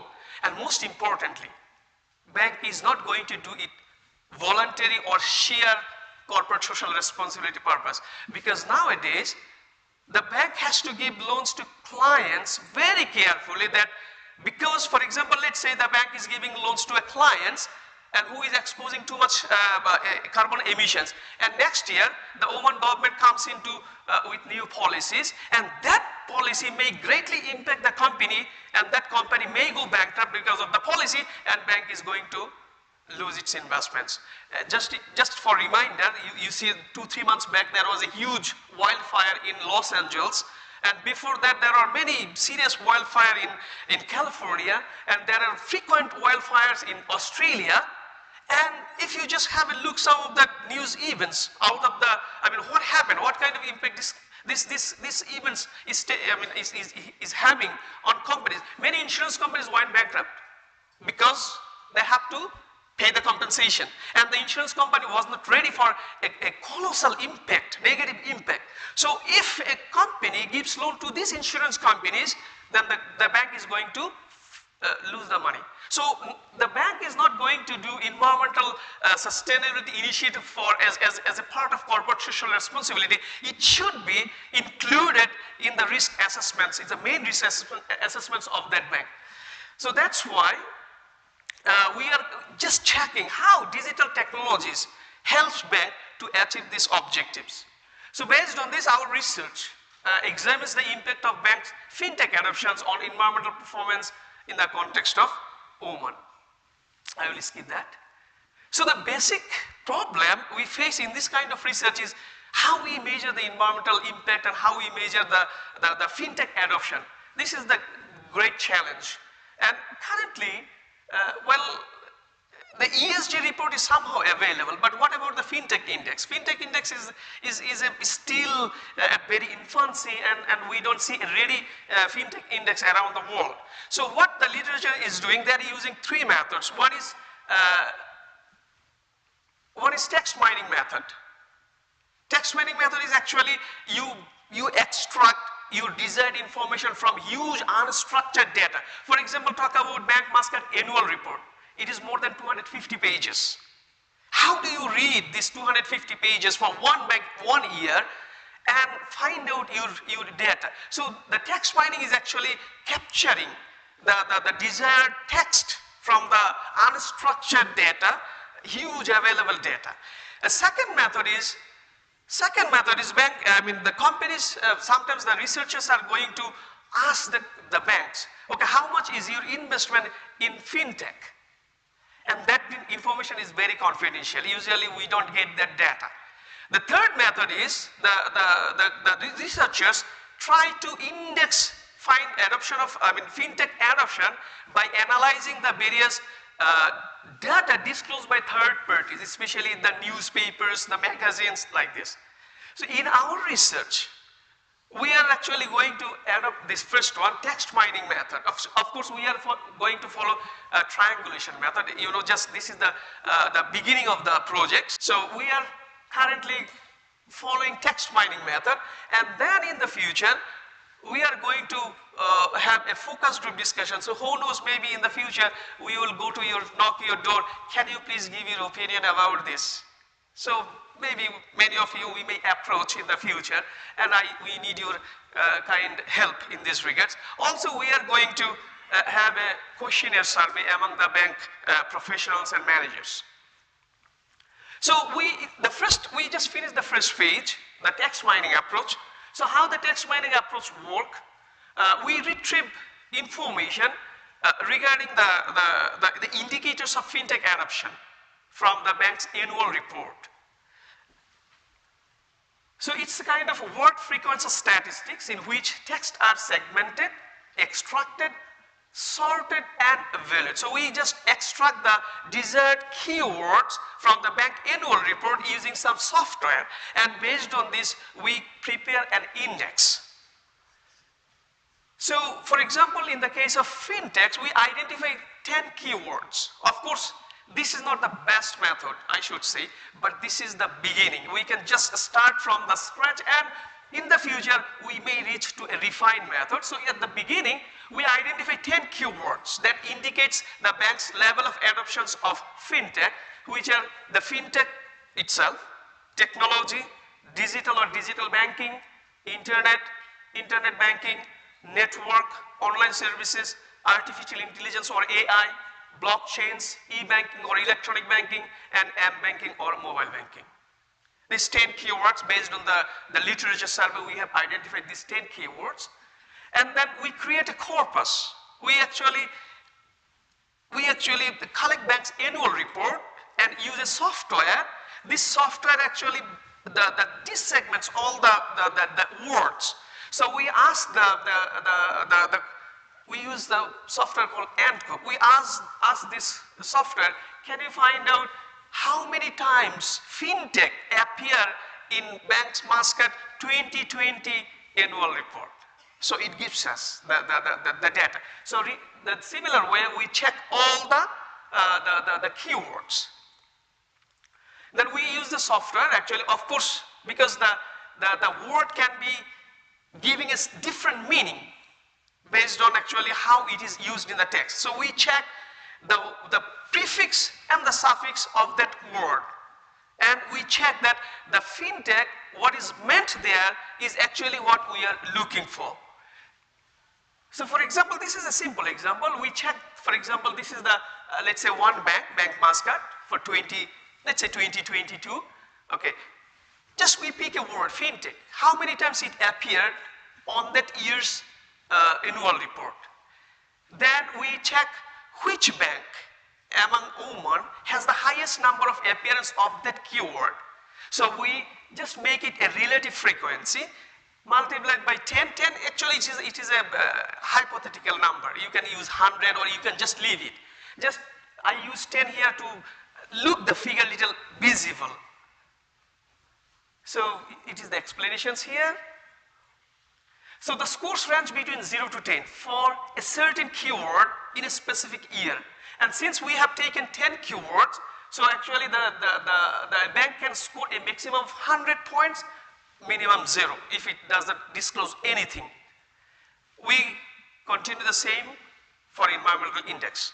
But environmental index, we take 5 keywords: sustainable or sustainability, green, environment, carbon emission, and pollution. Actually, CEP we combine together because these are kind of negative words which bank usually doesn't like to disclose in their annual report. So in our results, you will see the bank does not like to talk about emissions, pollutions, carbon, because these are the negative words. So that's why we combine them together, and of course we use renewable. And here it is important to check the prefix and suffix, because environment can indicate different kinds of environment. For example, bank's risk environment, but we are not looking for that environment. Bank employment environment or work environment, bank macroeconomic environment. So we exclude this kind of words, checking the prefix and suffix with which the word environment used for in the annual report. So there are 5 keywords, so a bank can score a maximum of 50 points and minimum of 0. So we collected data for our preliminary research. We collected data from 2015 to 2022, 8 years. And since there are 8 licensed banks in Oman, we take only the local banks. So there are 8 licensed banks in Oman. So 8 years multiplied by 8 banks gives us 64 observations. And 2 banks have published their annual report in 2 years in Arabic. So the corpus cannot read that, the software cannot read that. So we exclude this, so it leaves us 62 bank year observations. So that data is not very large, but that is what we are having. So this is the average fintech index for all banks year-wise, 2015 to 2022. You can see the maximum score a bank can have is 100. Out of that, actually, you can see we started 2015 because before that, the fintech was not too much discussed in the banking sector, or there was, but not significant amount. So we started 2015. You can see there is a jump in 2021, obviously because at that time it was the pandemic, and during the pandemic, the bank extensively relied on technologies, and then they disclosed this in their annual report. So we can see a jump in 2021, and importantly, this is, we can see an increasing trend, not significantly though, but there is an increasing trend. And you can see the average environmental performance index for all banks since 2025 to 2022. Recently, because of various regulations and various awareness, you can see there is little bit high performance in 2022, and we expect if we include that in 2023, 2024, it will be, more than that. So it's a good sign that the awareness or the disclosure about environmental facts in the bank's annual report is increasing year-wise. The frequently appeared fintech related terms. What terms frequently appeared in the bank's annual report? You can see technology, digital banking, mobile banking, and little bit of network. And the least spoken or least disclosed words are AI or artificial intelligence, blockchains, e-banking. These words are not actually talked or disclosed in the bank's annual report. How about frequently appeared environmental related words? Sustainability, obviously. And as I mentioned earlier, the carbon emission pollution. You can see, because these are the negative words, so they don't like to disclose this kind of information, except that that gives a positive feeling. For example, the bank is taking various initiatives to reduce the carbon emission, or bank is taking various initiatives to reduce the pollution. Then we go for checking the regression analysis. How does fintech adoption impacts bank environmental performance? So these are the descriptive statistics. I will skip that. These are the preliminary results of a regression analysis. We use univariate regression analysis. You can see the green line. The fintech score is having a positive and significant impact on banks' environmental performance. So it means that the banks, the more and more banks adopts the technology to provide services and transactions, the more and more the bank is doing well in terms of sustainability reporting, sustainability performance. You can see our model is very valid. We have 62 observations. F statistics, you can see the significance of F is 2%, so it is well beyond, below 5%. So this is a good model, but this is an univariate analysis. But if we take the multivariate analysis, you can see that the impact is still coming, coefficient is still positive. But the p-value, it's not significant. So when you go to the multivariate analysis, the results is, the impact is positive, but it is not statistically significant, so we can't accept that results. And this is due to because we have only limited number of observations, 62 observations. 62 observation is not good enough to run the multivariate regressions. And you can see our model fit is very well, but because of all this, our the limited number of observations, we didn't find any positive. Impact is positive, but no significant impact. Maybe we have to explore more data and more observations that will maybe giving us good results or statistically significant results.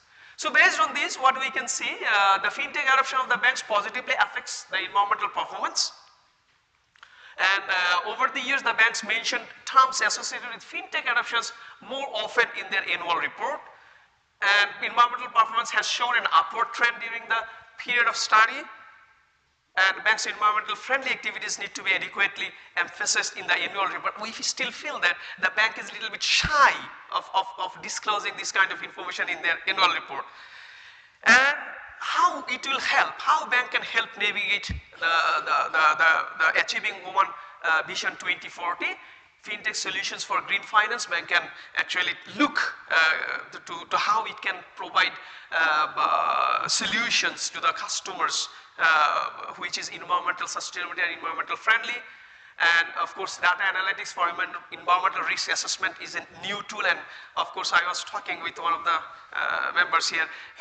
I used the word future, and he mentioned rightly, there is no future. It is now, present. So actually, there is no future as long as we are talking about environment. The steps should be starting today, and banks have started using data analytics and tools, but it should be implemented for environmental risk assessments for bank itself and for bank customers. And smart energy management system, as I mentioned earlier, bank can try to find out the source of energy for their ATMs, CDMs, and their branch, so that they can manage power for themselves through various clean energy. And then, of course, digital customer services, we can see already the bank has started implementing, but this scale should be increased. And cybersecurity for environmental data, I don't like to talk about security, it was talked early. And then AI-powered sustainability reporting, yes, sustainability reporting should be there.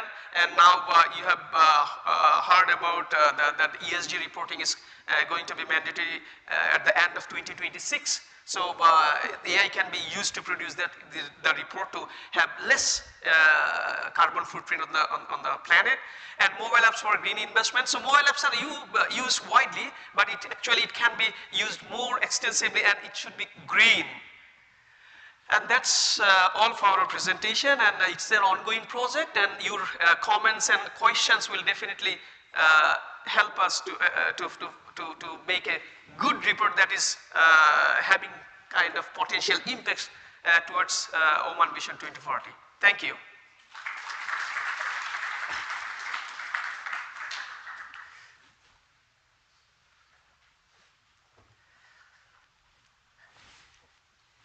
Yes.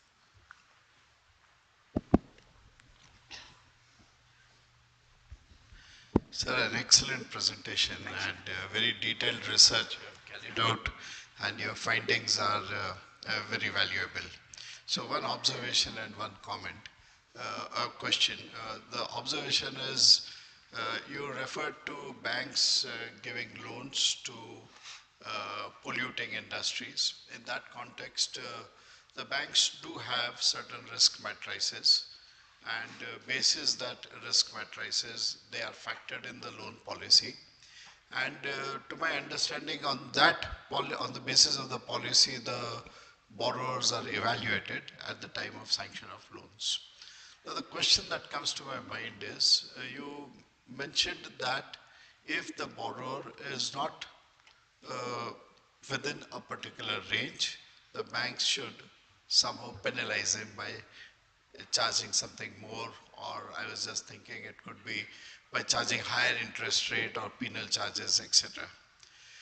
The difficulty which would normally come in is because of the competitive nature of the banking industry. So do you think it is feasible, it is more feasible if there is some statutory or regulatory support to such issues, or in other countries like where I come from, it could also be in nature of certain government support, tax reductions or some fiscal support. So that would induce the bankers to be more punitive in terms of their borrowers not complying with the agreed ESG norms. So what are your thoughts on that? Thank you very much. This is a very excellent question, actually. Very important question also for banks and for environment. We conducted one more research in 2017 before the pandemic, and I interviewed 22 bank managers personally. I approached them personally and I interviewed them. 2017, so it's 8 years before. So the research is published in a good journal, Environmental Development and Sustainability. It's about green banking practices in Oman. If you search the title, you'll find it. At the time, I asked this question: when you give loan to your customers, do you ask their carbon footprint? All of them said no. Okay, they're correct. They said no because if I ask and discourage the customers, then I will lose my business.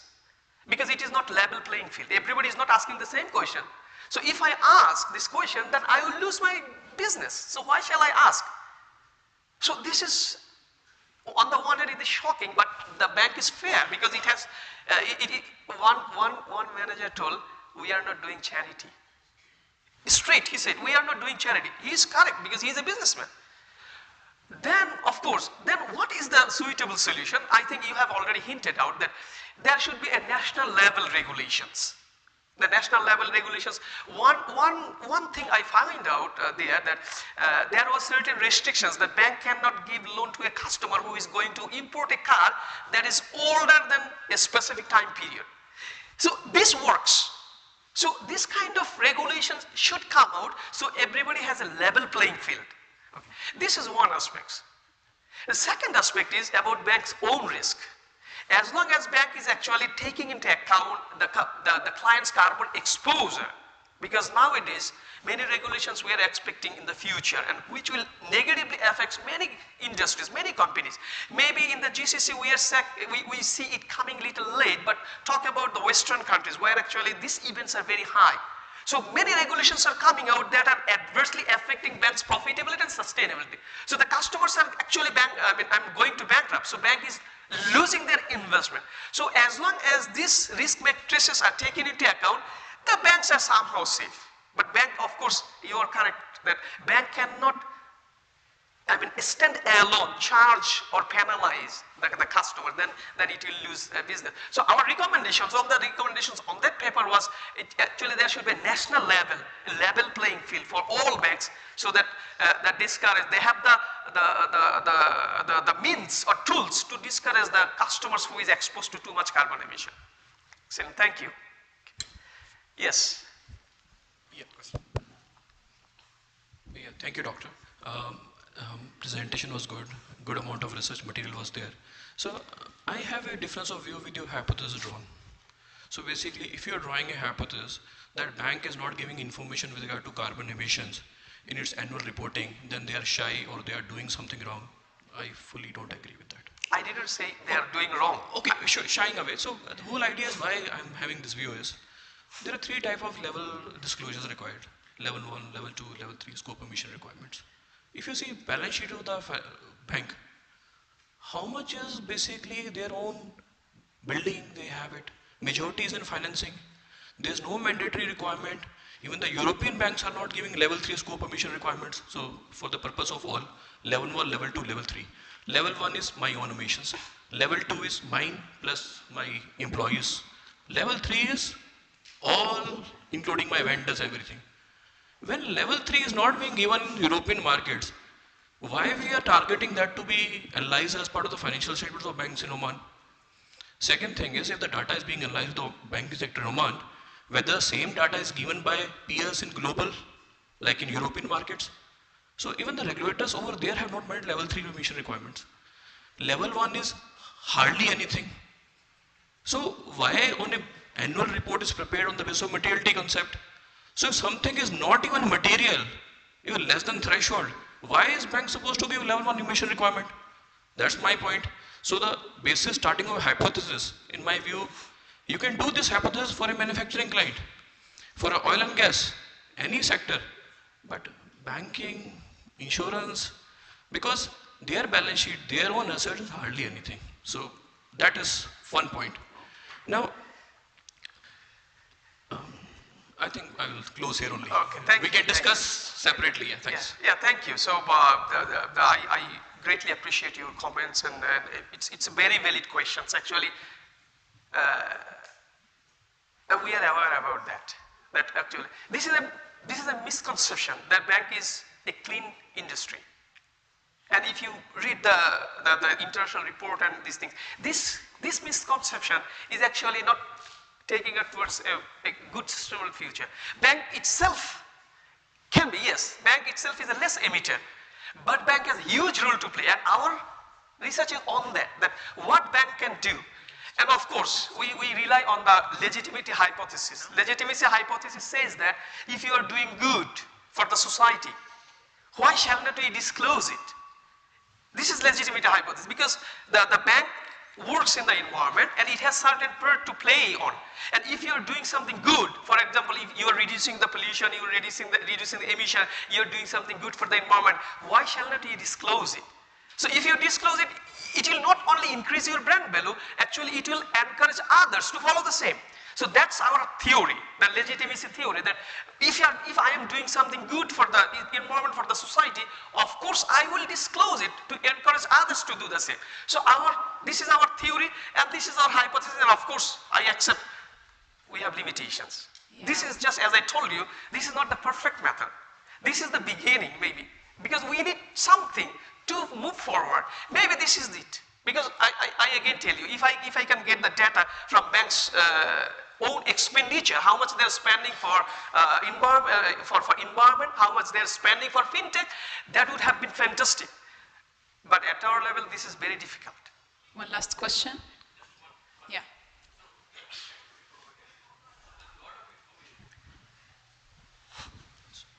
So in your analysis of research, may I recommend that you go into the social media platforms of banks, you will get a lot of information. Because there the concept of materiality is not applicable. You will get all the information which you need for your research. Don't limit to annual report. Please, thank you. Yeah, thank you, thank you. Maybe yes. Hello. Yes, we can. I highly acclaim your suggestions. Maybe yeah, we can look, we can support through other data whether actually these findings sustains or not. Yeah, actually, I mean exactly. Thank you. Thank you. A very good afternoon to all. I am Swayam Sharma, studying in ISG, student of class 12. I would like to ask that you mentioned about the 2030, 2040 and 2050 plans. Will sustainable financing be the focus of all the three? And by 2050, will sustainable financing be the power that rules the financing sector and the companies will start implementing it? Can you repeat please? Like you mentioned about 2030, 2040 yes. and 2050 plans. Right. So by 2050, will sustainable financing be the main focus and power of the financing sector? Yeah. Very good. Excellent questions. I can see my son's face in his face because my son is also going to ISGI. Very smart question. So yes, this is the transformation. We are transforming in the future. Some of the speakers told about the green bonds, the green finance. So these are actually, I am very restricted to say the future. This is the present also. I mean, in other countries, in the GCC countries, if you talk about Dubai and other Qatar and Saudi Arabia, the green bond is actually already started taking its toll. So Oman, we didn't see yet, as Ms. Iman presented, a green bond and all these things are still not there. But 2040, 2050, I think we will cross a lot by that time. And yes, we will have a lot of sustainable financing means at that time. Thank you, excellent. Thank you very much, One Dr. more question. Mia. Afrah, Yes. just one more question. Yes, please. Last question. Yes. Akhar question. Last question will be. No worries. Thank you. Yeah, I am available outside or we can discuss. I'll still ask my question. Yeah, please. So you've been talking about technology and text mining. Yes. How accurate is that? Well, the text mining is... This is the first question. Ask it very fast. So, and the whole time we were talking about financial organizations and banking and the government, let's say, but we did not talk about the customers. Enforcing rules, enforcing rates on them, but what about the demand of the customer if they are actually able to afford, let's say, a brand new car because they cannot afford a second-hand used car, and the government are enforcing higher profit rates because the emission is higher. Very good question, Dari. Yeah, okay. Shall I answer? Yes. Yeah, thank you. Very valid questions and very good questions. Okay, the first thing is the accuracy. Yes, it has been tested in different ways, and it is very popular method, text mining method. Even I personally, we took some samples where I manually do it, and we match, and they're quite clear. So software gives you quite accurate data about that. It is tested. Okay. The second thing is about, what about the customer's perspective?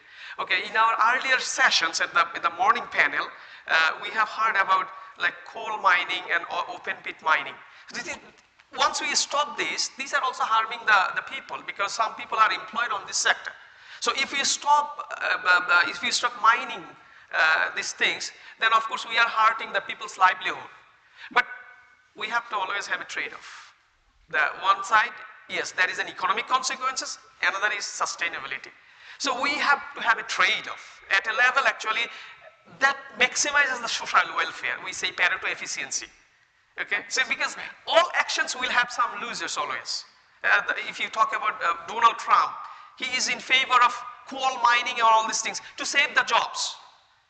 And he is taking out of USA from the Paris Agreement. Fine. But so you are saving the people's job, but you are deteriorating the environment. So we have to have always a trade-off. That's our life. Thank you. Thank you. Thank you very much, Dr. Mia. Thank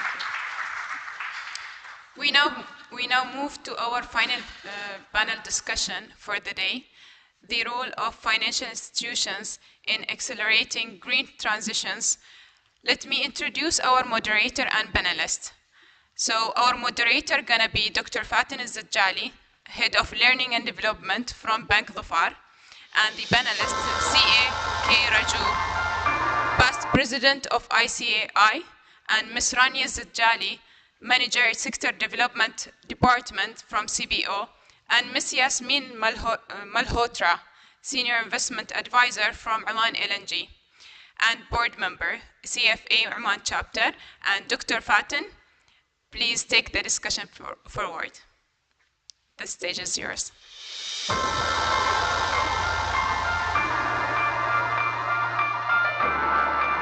Dr. Fatin Al-Zajjali is the Head of Learning and Development at Bank Dhofar. She previously served as Acting Assistant Dean for Academic Support and Student Affairs at the College of Banking and Financial Studies. She began her career in banking with 2 leading banks in Oman, later moving into academia and training before returning to the banking industry. Dr. Fatin holds a bachelor's degree in business from Australia, a diploma in banking, a Master of Business Administration from the University of Strathclyde in the United Kingdom, and a doctorate in Islamic finance from NTIF in Malaysia. Her doctoral research focused on sustainable business models for small and medium enterprises in Oman. She is a certified Islamic banker and certified training professional, with additional credentials in behavioral skills and neuro-linguistic programming.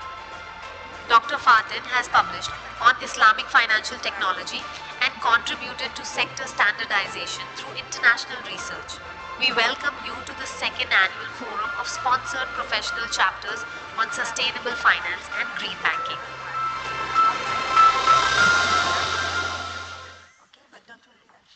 And before that, we have also, like, of course, GIY for the panelist and the moderator.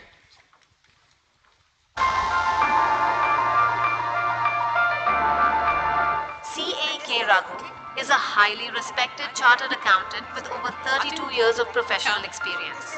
He served as the president of the Institute of Chartered Accountants of India during the year 2014 to 15 and is the founding partner of Messrs. K. Raghu and Co. a prominent Bangalore-based firm specializing in taxation audit and business consulting.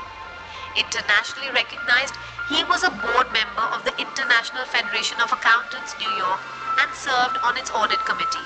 He holds honorary memberships from CPA Australia and the Institute of Chartered Accountants of Australia and New Zealand, and has represented India at major global forums. He has also held key roles in CAPA and SAFA.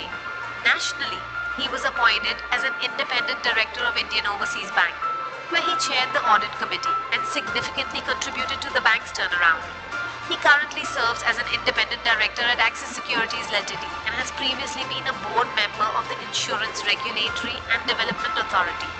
A passionate advocate for the profession, CA, Raghu has presented numerous technical papers at prestigious national and international platforms, actively contributing to the evolution of the accounting profession in India and beyond. We welcome you to the 2nd Annual Forum of Sponsored Professional Chapters on Sustainable Finance and Green Banking. As we mentioned before, the DIY kit is Grow It Yourself.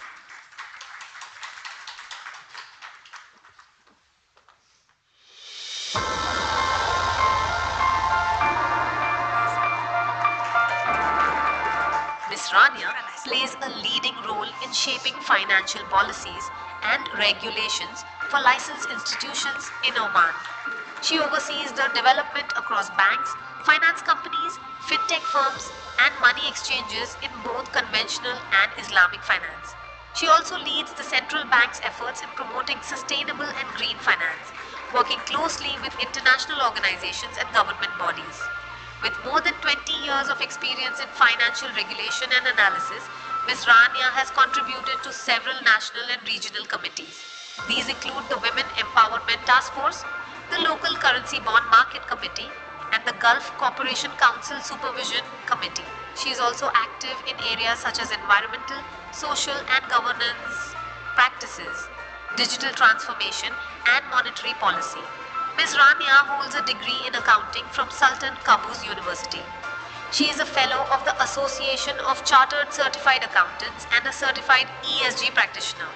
She has received professional training in the United States, Germany and the Middle East. We welcome you to the second annual forum of sponsored professional chapters on sustainable finance and green banking.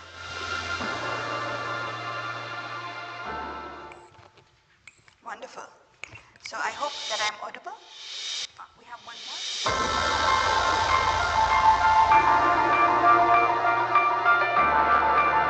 Yasmin Malhotra is a seasoned investment professional with over 25 years of experience across global asset classes, including equities, fixed income, private equity, hedge funds, infrastructure, and real estate. She is currently the Senior Investment Advisor at Oman Liquefied Natural Gas and previously led investments for 12 years at the Ministry of Defence Pension Fund in Oman. Yasmin began her career as a research analyst in India. She holds a master's degree in Management Studies in Finance from the University of Mumbai and is the first woman in Oman to become a chartered financial analyst. She has also earned certifications from the Wharton School in Alternative Investments and Environmental, Social and Governance. Investing, along with training in climate risk and valuation from the Chartered Financial Analyst Institute. A strong advocate of responsible investing, Yasmin promotes sustainable financial strategies to build a greener future. We welcome you to the second annual forum of sponsored professional chapters on sustainable finance and green banking. Great. Good afternoon. Assalamu alaikum wa rahmatullahi wa barakatuh. Dear audience member, it's a pleasure to be here on board today with you, with the panelist members who I really admire and respect in the field of sustainable finance. In today's session, we have wonderful panelists who represent different bodies.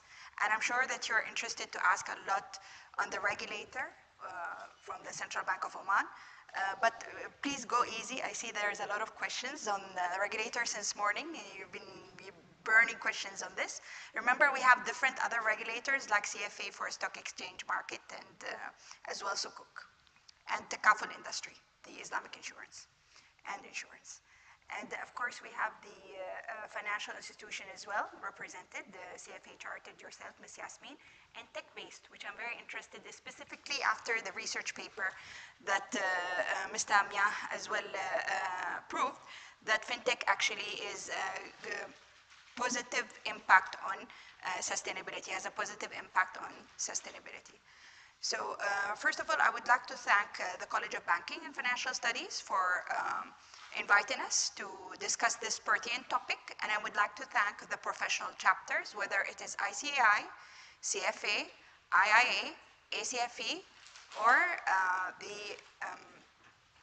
believe I forgot one, ACI. So I covered you all, inshallah. I would like to refer to the speech today that we had in the morning, a wonderful speech by Mr. Singh Nanda. He mentioned the role of financial institutions.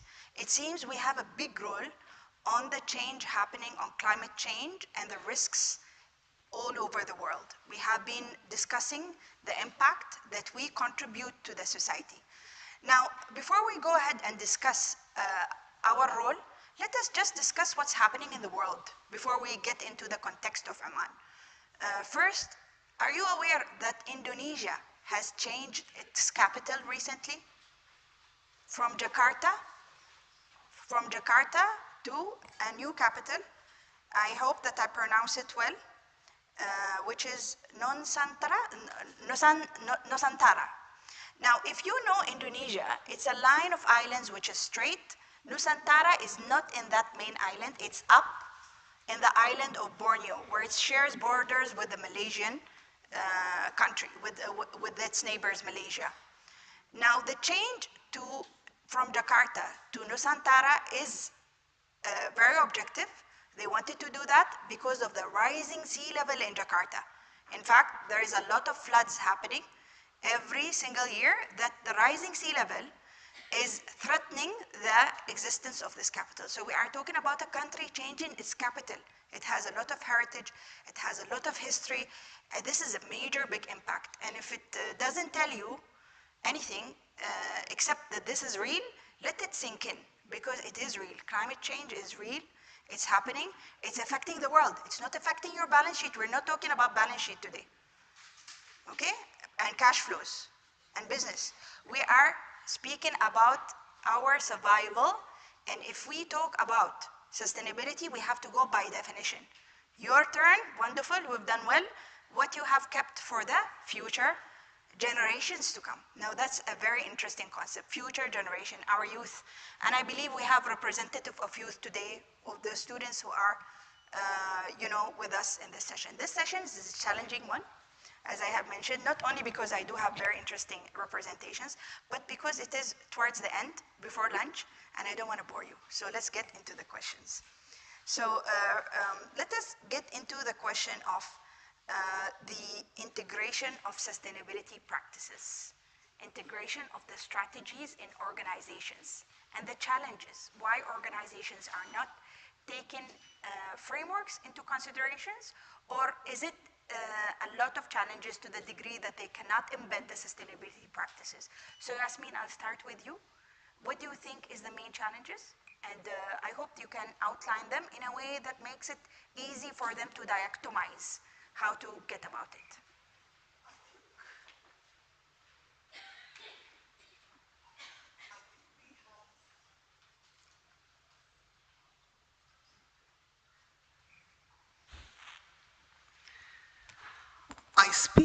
I speak from a GCC perspective. Again, we are a very highly fossil denominated economies in the region, and we have our own set of challenges as we move along in this journey. But we have to prepare ourselves for the future, rightfully so, as mentioned by Dr. Fatin, that the world is changing, and it's changing very, very rapidly. Now, to combat these changes, our economies, which have been very oil-dependent economies, need to be at the forefront of this transition, because we have finite resources. We have only so many years of resources, and we know that the world is headed towards more sustainability, towards more climate-aware strategies. And we, of course, want to leave a better planet for our children and the future generations. And that itself should incentivize us enough to get on this journey as soon as possible. Now, regulations apart, of course, we've got CBO coming up with regulations which mandates that banks should be coming with disclosures. I think the bigger challenges in this industry, so to speak, would be measurement. Are we measuring it correctly? That brings us again to the allegations of greenwashing. All these challenges, of course, we need to have qualified, credible associations signing off on these certifications, so that investors like us, who are the stewards of capital, responsible capital, I would say, would not be doubtful in deploying these investments in sectors like these. So I think also I would like to say that more important than changing overnight, it's a journey, it's a transition, and especially for economies like us who majorly depend on oil-based revenues. I think it's very important for us to realize that and to take the lead from here onwards. Thank you so much, Yasmin. Mr. Ragu, I'll make it as ladies first, so apologies. Ms. Rania, I'm interested to know, since your vast experience, commenting on the same question that I have asked on the integration of sustainability practices in organizations. You have seen a lot of sustainability reports, and as well, Yasmin mentioned about greenwashing. From your expertise, what is the major challenges that you have seen pop up all the time when it comes to reviewing these reports? I will take you through the journey, how we have built up our regulation on green and sustainable finance. When this word start buzzing, green finance, greenwashing, sustainable finance, ESG, Central Bank of Oman started internal task force to identify what's green finance, what should we mandate the banks, and how we should move forward. So we have identified a green finance roadmap, and we have placed it to the higher management. Then when they approved the green finance roadmap, which consists not only for internally for CBO, but for the financial institutions as well. So, for example, we have to integrate the policies and procedures for the Central Bank of Oman and for the licensees. And we have integrated in our business structure also a CBO. For example, the notes now, the currency, the cash, yeah, the fiat money. Yes, the way how they was dimensioning it before, it's not like the way now. In It's terms of not biodegradable material? Yeah. Okay. So now it's recycled and used by Dar al-Harafiyya to sell some gifts. Amazing, that's wonderful. Yeah. So even on the material of the currency itself. Yes, inside CBO, we are using soft energy. And we have also EV vehicles for CBO. We have EV station in CBO. So in CBO internally, we want to become a role model for the financial institutions that we are mandating the sustainability and green finance in our day-to-day operations. So in terms of investment, also CBO is investing in green bonds. And for the financial institutions, we have sent survey before we issue this detailed guideline. We have sent the survey in 2022 to know the level of understanding. You know, this is new field.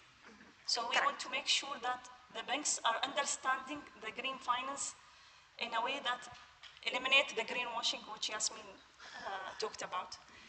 So when we send the detailed survey to the banks, we have realized that not all the banks have the same level of understanding. For the implementation of the policies. Okay, and what is green finance?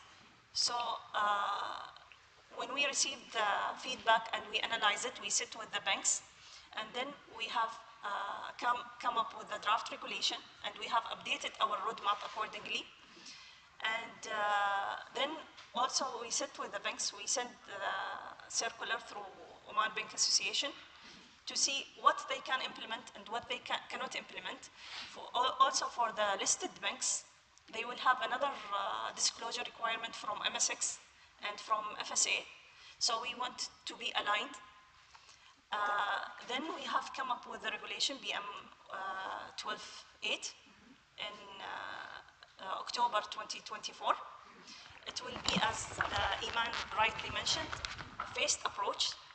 This year we expect the banks to submit the plan by end of June, their plan for the green finance.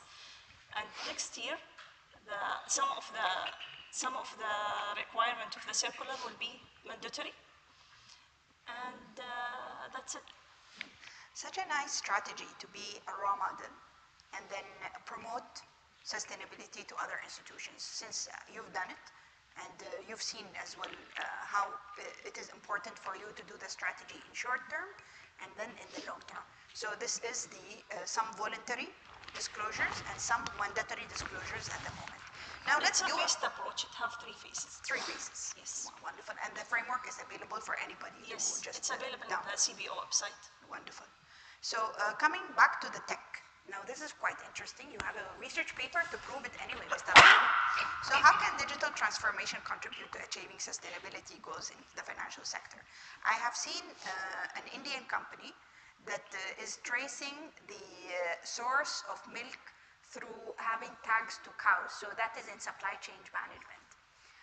And it's wonderful because they're using blockchain technology. And we would like to know how the financial sector can do that.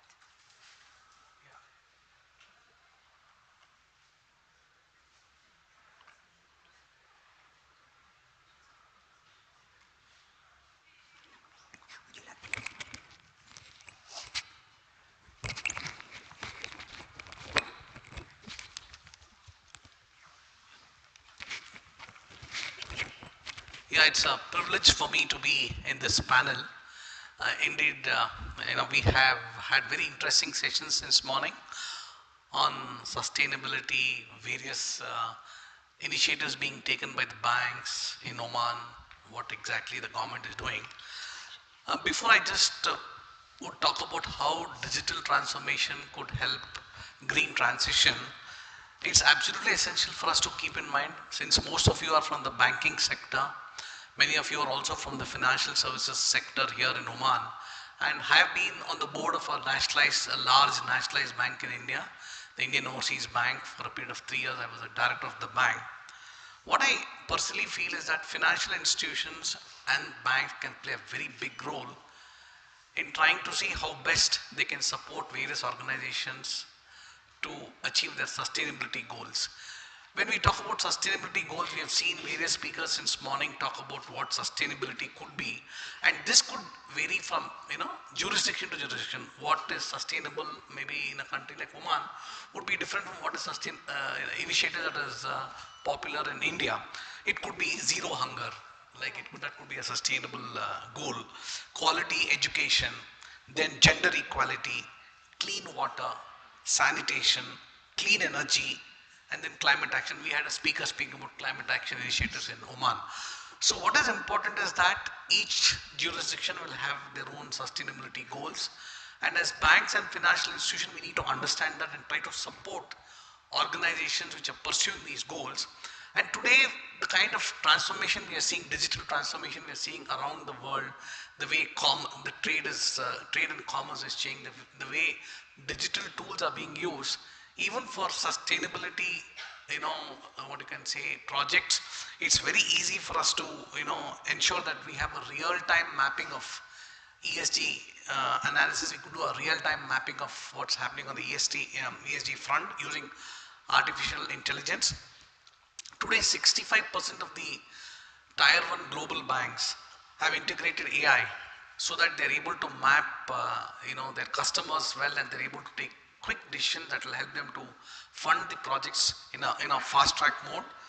Blockchain has helped a big way for the issuance of green bonds. Many banks are issuing green bonds in India, around the world. Blockchain helps banks to issue these green bonds very efficiently. They can track ESG compliance also. When we talk about carbon footprint tracking also, companies have created softwares, internal softwares. In India, we find many corporates have their own software that can track what is the carbon footprint the organization is having. As a result of which, digitization of all these ESG metrics plays a very important role. And in a bank like SBI, State Bank of India is the largest public sector bank in India.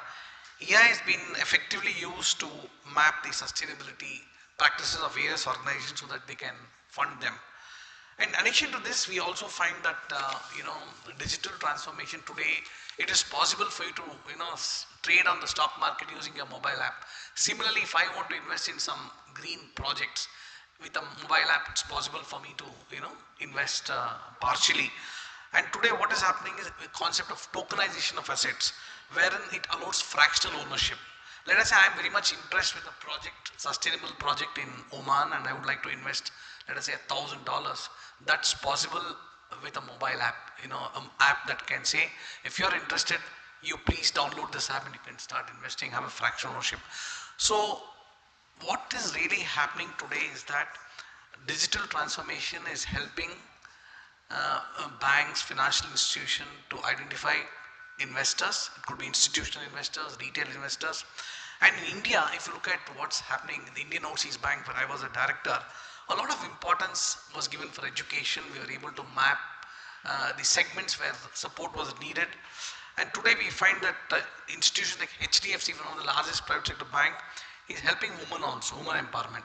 Using AI tools, they're able to find out which segment of the country, because India is a large country, requires support for women. And even companies like ICICI Bank is supporting solar and wind energy projects, because solar and wind energy projects happens in certain parts of the country. So digitization is helping a lot. Digital transformation, both AI, then blockchain is helping banks and financial institutions to make the right decisions quickly. So I feel, it's evolving, and the way forward I see a whole lot of, use of technology to help the banks and financial institutions to take quick decisions to fund the projects in the area of sustainability. Absolutely. Thank you, Mr. Raghu, for pointing out the role of technology.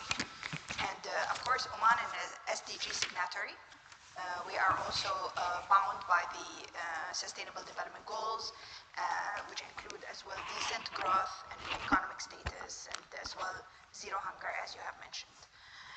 Going back to Yasmin, since there was a lot of discussions this morning about our role as financial institutions, how can we collaborate with policymakers to ensure that we are fostering innovation in sustainable finance specifically, and to overcome some of the challenges that you have mentioned?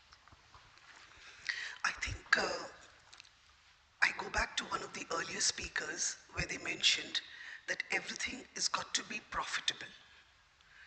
Nothing comes for free. Again, we have this notion that sustainable finance or green bonds are going to cost you less. Actually, they started off that way, but now the premium, or so-called greenium, has absolutely disappeared.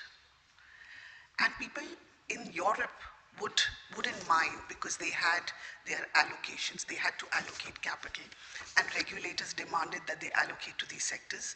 So they wouldn't mind paying that additional bit. But now, capital is scarce, and we come down to, we need to have a benefit for every cent that you do. And I don't think banks are wrong in trying to be profitable for their shareholders, and that's where I think where the Central Bank of Oman's role comes into play.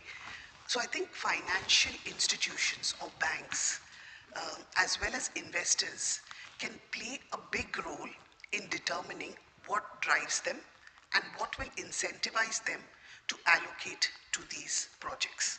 So that's one. This feedback is very important to be given to CBO, so that they could draft incentives that would make banks, that would incentivize them. For instance, you could have subsidies, or I could have plans for SMEs where I could give them cash subsidies, or for that matter, if they avail of certain milestones or did certain things over a certain period of time, I could give them a reduction in the rates that were being charged. Again, this is also called blended financing, where the public sector as well as the private sector, and this is supposed to be a proven strategy where it's actually working. So I think first and foremost, we need to make it attractive for the private sector to be able to do it. Secondly, we need to have bankable, innovative projects. I think Bill Gates is very, very famous. I think everybody in the room would probably know him. He has started a venture called Breakthrough Energy Ventures. Now, what does Breakthrough Energy Ventures do? It actually identifies the 5 most polluting industries. So be it construction, be it agriculture, be it transportation, be it energy, and he finds breakthrough innovative technologies and he backs them. So again, if you manage to get onto their websites and go through these companies, there are some amazing stories out there. So I think we need to take some lead in terms of innovation and encourage that at our level, at the SME level, to make sure that the projects that we get into are bankable and promise a return elsewhere. Again, I really wouldn't think there is any social capital. governments are strapped for finance right now, so you can't expect the governments also to be. So it's got to be a win-win situation, and we need to be innovative enough to come forward with these solutions. Thank you, Yasmin. In fact, I'll bounce back to the regulator because I know that most of the policies written on sustainability at the moment are very corporate level. Is there any policies that encourage, incentivize SMEs at the moment, or is there a plan in the future that SMEs are included? Of course, here, Rania, I'm not saying because you know the challenges of SMEs at the moment to sustain themselves. Now imagine a regulator comes in and tells them, oh no, you can't operate without a solar panel. Or no, you have to do all no plastic. As one of the speakers came today in the morning and he pointed out on the use of extra plastics. So he would say, oh my God, now the regulator is telling me I need to do so and so and so and so. Of course, he will need incentives.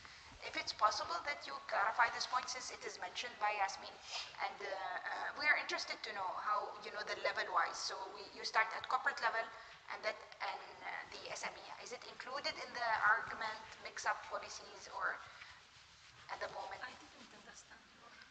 The level of policies are written for corporate entities at the moment, like banks, financial institutions. Yes. Is SMEs included in the policies for? As the Central Bank of Oman, we don't regulate SMEs. So it is not included at all, meaning at the moment. Okay, so for our financial institutions that are licensed by CBO. So at the moment, that's the answer to your question, because I do believe in the SMEs, and they are part of my research actually, and they are main polluters. So I guess we'll see that in the future, inshallah. So Rania, then is it okay to mention a little bit on the policies that incentivize the corporate sector to do more sustainable practices within their entities, like banks? You mean for our instructions now is only for banks? For banks? Yes, for banks. Can you highlight a bit on the incentives given to banks so they can go green? There is no incentives. No incentives. For now, there is no incentives for banks. So more into the risk. Yeah, but I think for this topic, for the green finance, we should collaborate as a country, as a whole. Absolutely. Banks should know where is the sector they have to lend. Now we have said before 2 months, sectoral lending. So one of the for the banks to focus on and to lend, one of the sector was the renewable energy. Yes. So Oman Vision 2040 and other related stakeholders have to identify where the opportunities for the bank to be, where to lend for this sector, for the green finance.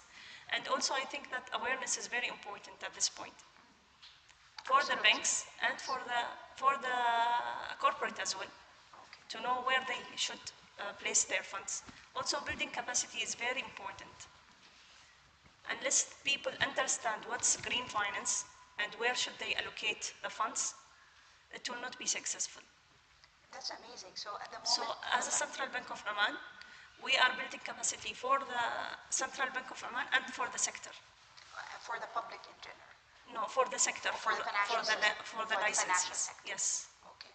So what changes you think it can be amended to encourage further implementation?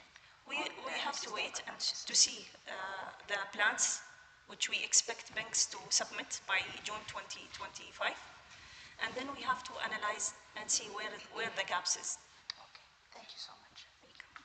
So next, Mr. Ragu, of course, on technology, we would like to know how can further technology enhance the sustainability practices. You mentioned blockchain, and you mentioned as well the use of different technologies, applications, and whatnot. How can we ensure that the financial institutions in general are following these practices with the support of further enhancements of technology? I think the banks and financial institutions should start working with technology companies, because they will be able to help you to build the required framework for mapping the ESG matrices. What really happens is, most of the speakers said this morning that each of the organizations have goals, but this has to be mapped. You need a technology platform. So what is really important is that when you look at ESG analytics, basically it's a satellite-based ESG scoring, wherein the various products that are given by the bank are linked to the performance of the various initiatives taken by the company towards sustainability.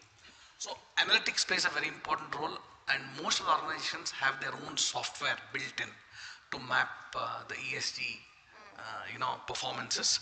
Smart lending. Smart lending is something like real-time data from sensors and satellites allows banks to disburse loans on the environmental outcomes, so that they don't miss out on anything. So this is smart lending.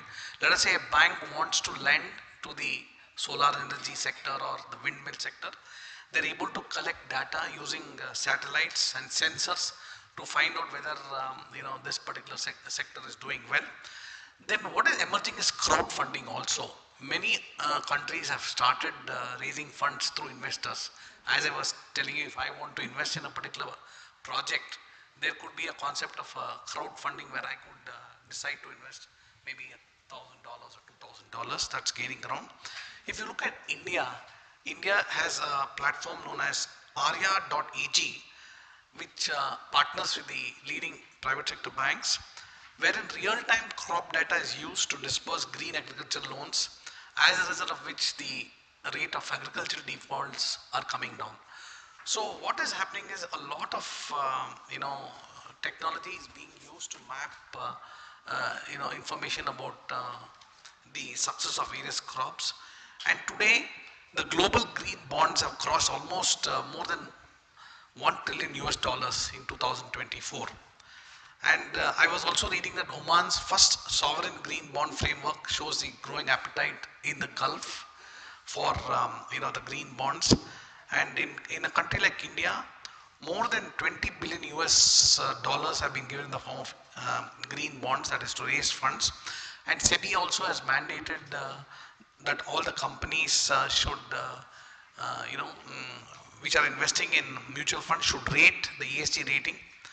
And we find that all the banks today are also funding carbon climate resilient infrastructure. So what is happening is a lot of technologies are available. It's artificial intelligence, blockchain, sensors, and then satellites. We are able to get data on multiple fronts that will help banks and financial institutions to make the right decisions. Whereas if you look at India, they've started funding heavily the EV segment. You come to India, you find that a whole lot of electric cars, electrical two-wheelers are being funded. Concessional rate of interest is being provided. Agri-tech platforms are also in great demand, and today we find that the government is supporting rural electrification, solar microgrid startups, and a whole lot of new things are being funded by the government.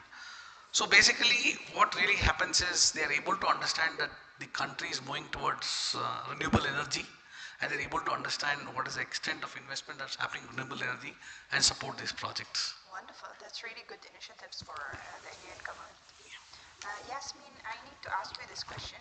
You know that Trump has visited this area, and you know his views about sustainability. I think if he was put in one room with Jeffrey Sachs, that will not exist because of two opposing views, one pro-sustainability and the other disregard. How it will shape the way forward, specifically that he's visiting economies that are dependent on fossil fuel? Yes. I think some of the data that has flown in, basically when Donald Trump happened to the world, ESG has taken a backseat. Erstwhile banks, asset managers, especially in the US, they have come out of the net zero. Like BlackRock is one of the biggest asset managers in the world, has withdrawn from the net zero asset managers list. This just goes to show you the commitment, or it signals the US, particularly the US companies.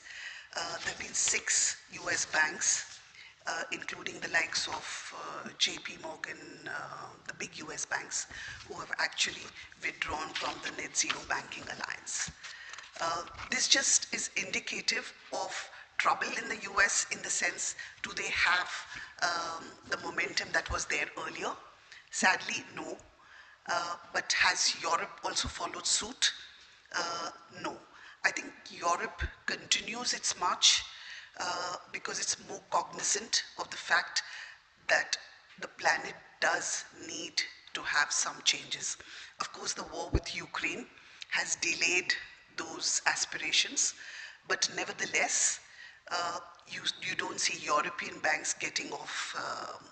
The speed has probably slowed a bit, because when you look at volumes, when you look at flows, investment flows, you do see that now, particularly for green bond issuances, I think it forms about 2% of the total issuances in the world is green bond.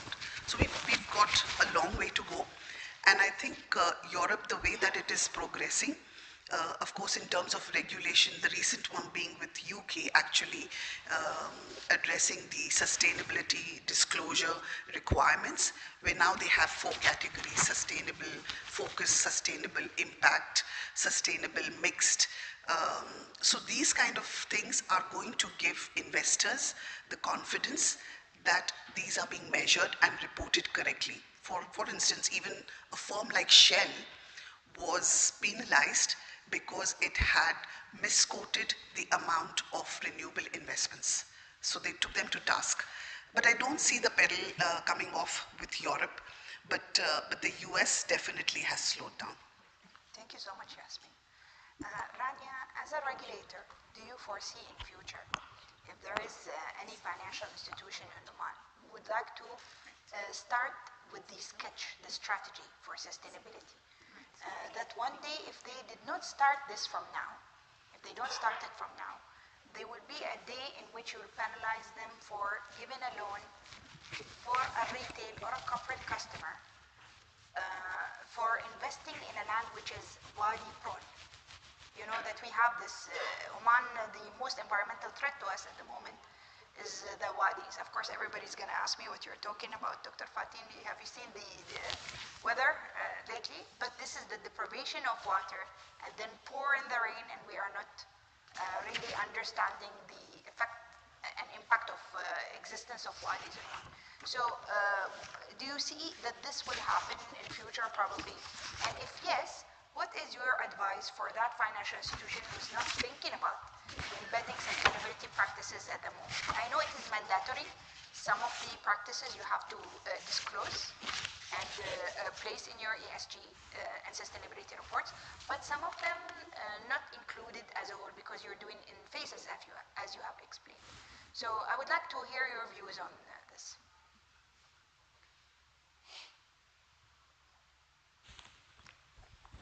Yes, voluntary disclosure was introduced, but from December 2026, the disclosure will be mandatory. So if you are not prepared, get ready. Yes. Yes. Okay. And by 2030, it will be mandatory from FSA as well. For listed companies? Yes. So there is no escape plan? Yeah, all local banks are listed companies. Okay. So they have disclosure from Central Bank of Oman, mandatory by 2026, and another disclosure by MSX and MSM and FSA by 2030. Okay. What if somebody challenges us today and he say, you know, my cash flow is not working, and my annual training plan is only for my annual end of year reporting says it's only 1 year, and you know, it's a lot of work for me to do. I mean, this is like ringing the bells at the moment for all the financial institutions.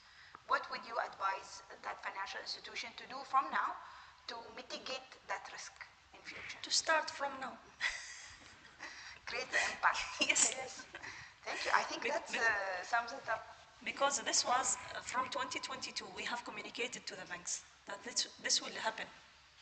And we have many forums which we have communicated to the banks about the sustainability and the green finance and ESG disclosure. We have communicated to the banks long back And we have done awareness workshop with the banks. And we have Istidama also. Istidama have done so many programs related to green finance and where the banks was invited as well. Thank you so much, Rania. I think because of the benefit of the time and the fact that we are the last session, I'll just ask rapid questions if you don't mind. So I'll ask you all this question. Sustainability in one word. Mr. Agu. I think sustainability is trying to see how best we can contribute to the environment, make the world a better place to live. What about one word? One word. All of us should practice it religiously. Okay, practice. And religiously, I'll take 2 words. Okay, religiously. Yasmin is? I think it's trust. Trust. Yes. Wonderful. Rania? Wise. Great. Is sustainability overrated? I don't think so. You don't think so? Yasmin? I think some concepts are. Such as? Such as carbon tax. I think when I look at carbon tax, it's basically incentivizes me to do bad things as long as I pay the tax. So I think it's highly overrated. Okay, what about materiality? No. Double materiality, yes. But I think double materiality gives you accountability. So I would agree with that. But in terms of, I really am not a proponent for carbon tax. Okay. Yeah. For a carbon-related economy, I think it's, yes, overrated. Overrated. Okay. A book or podcast you would recommend the audience? I think talking about a book on sustainability, I've read a book on Net Positive by Paul and Andrew Winston, which talks about challenges leaders have to undergo before they start, introducing ESG in their companies. There's one more on climate capitalism playbook written by Akshat Rathi. It's an action-oriented book with a lot of case studies on sustainability, and these are 2 books which I could say. Podcast, one podcast, very interesting podcast, Sustainability Leaders by BMO Global Asset Management, and Conversation with Corporate Leaders on Sustainability Development by Gulf, Green Vision. I think these 2 are very interesting podcasts. Wonderful. Yasmin? I don't think I have read books on sustainability. It's a new topic. Yes, I think it's an evolving topic and it keeps changing. It's interesting to see how it is evolving. Do you have any advice for the youth then who would like to practice sustainability? Maybe the Omani Greta Thunberg one day? But Yes, smile, don't you dare to be not stingy with people. I think the message for the youth would be to invest today, to build a world which will be much better for you tomorrow. I mean, I'd rather leave a world which is livable. I mean, we've come to that extent that we need to leave something for them to enjoy. Wonderful. Any advice for the youth? For the youth or for the book? You want to share? Go ahead. Book, no, but as a regulator, you should read the technical paper by IMF, the one Iman have mentioned in her presentation. Great. And also we have published as a Central Bank of Oman one paper for green, and you can read our circular as well. Read our circulars. That's a very nice one, Rania. Thank you so much. And any advice for the youth, Rania? To keep reading. Keep reading. And invest, as Yasmin truly mentioned, invest in themselves and for the future. Thank you so much. A lot of takeaways we have taken from this session.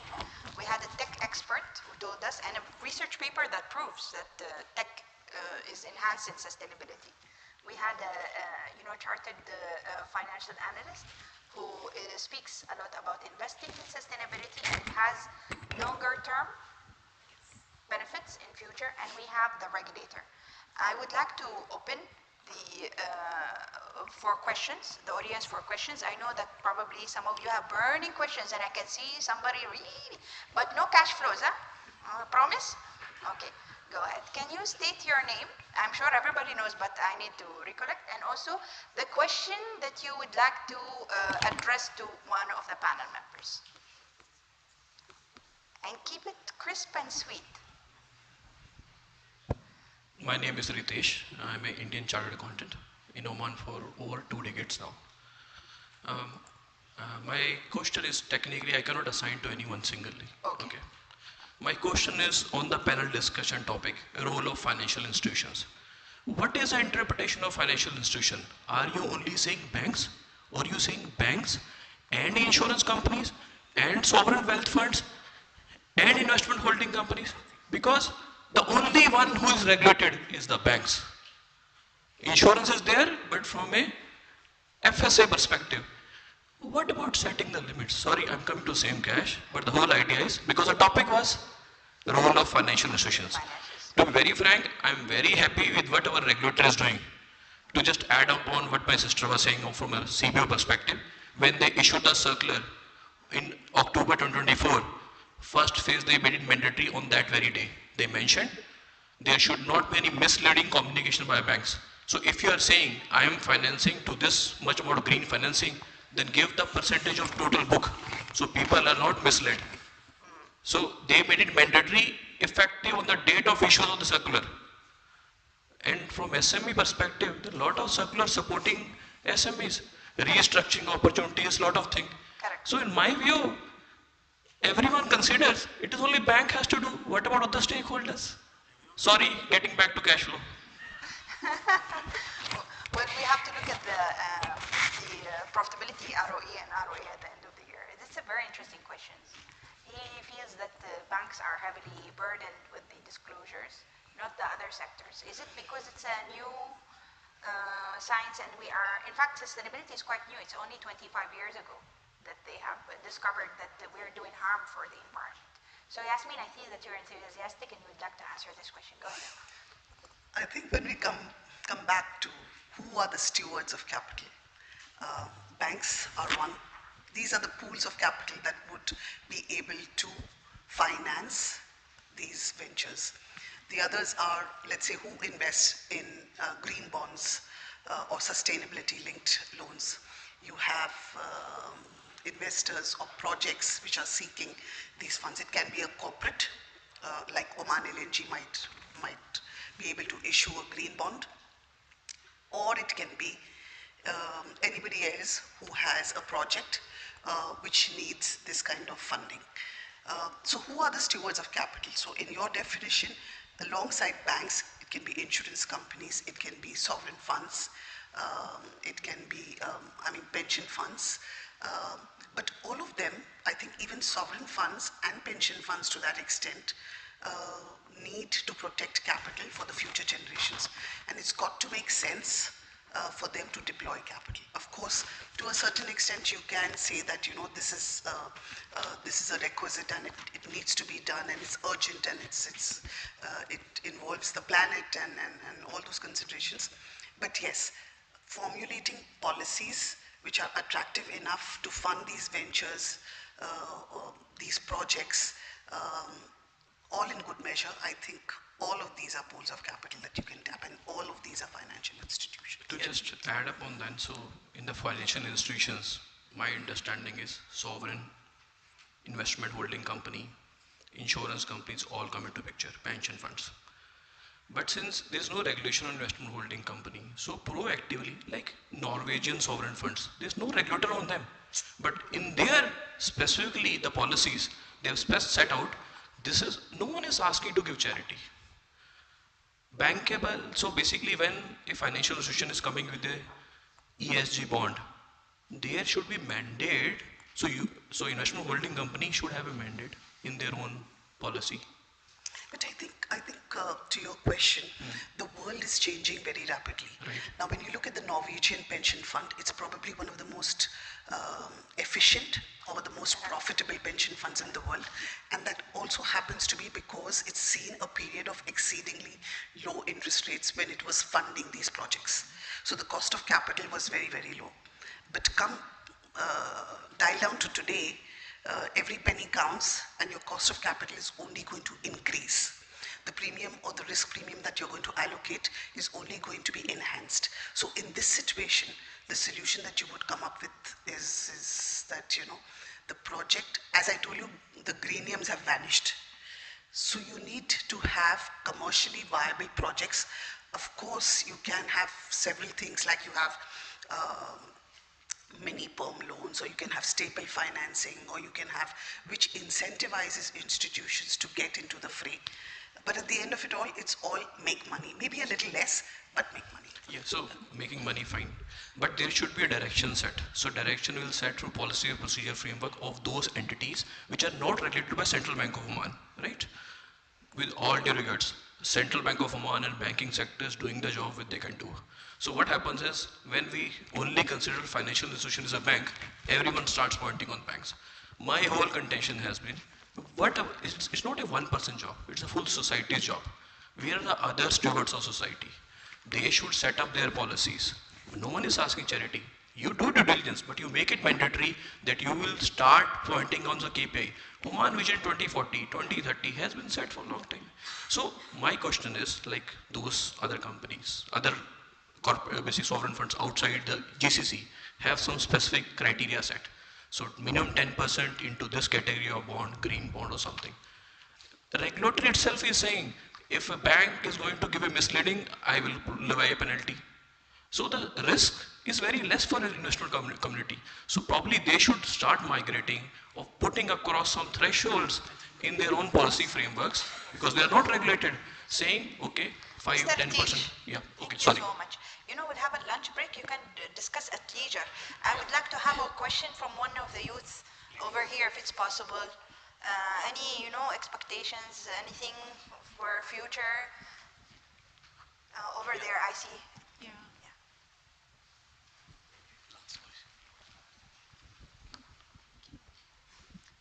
Actually, I wanted to say something before. I think this is interconnected, and as Dr. Fatin previously mentioned, it's a matter of human survival at the end. So let's start from banks or regulators' point of view. I think this should be collaborative effort, as many of you mentioned before, not only by financial regulators only, but Ministry of Interior. I think municipality sector should assess these ventures, whether they implement or comply with green banking and sustainability, and environment authority as well. While banks, conventional banks and financial institutions, from my point of view, should bring environmental experts to assess guaranteeing the facilities, not assess the companies after guaranteeing the facilities. And this should be the role of Ministry of Interior, as I said, municipality, and Environment Authority also. Or Oman Royal Police for those who take loans for second-hand cars and so on. Also, I think, as somebody mentioned, I think previously, increasing the interest rates for customers will affect the customer's satisfaction, which will be adversely reflected to financial institutions by getting more complaints by customers, which might affect also the asset quality of banks. Maybe this will increase the non-performing assets. So I think maybe regulators should give incentive for those who apply sustainable finance and green banking by giving this exemption for projects that are or let's say green ventures, yeah, and net zero by exempting it from tax. Okay, thank you so much. What's your good name? Amin. Amina? Yes, Amina, this was not a question, that's a view, right? Yeah. So shall I just consider that the regulator is taking your note? And I was hoping that this is a policy recommendation, but I guess that hearing your views is really good. No question, right?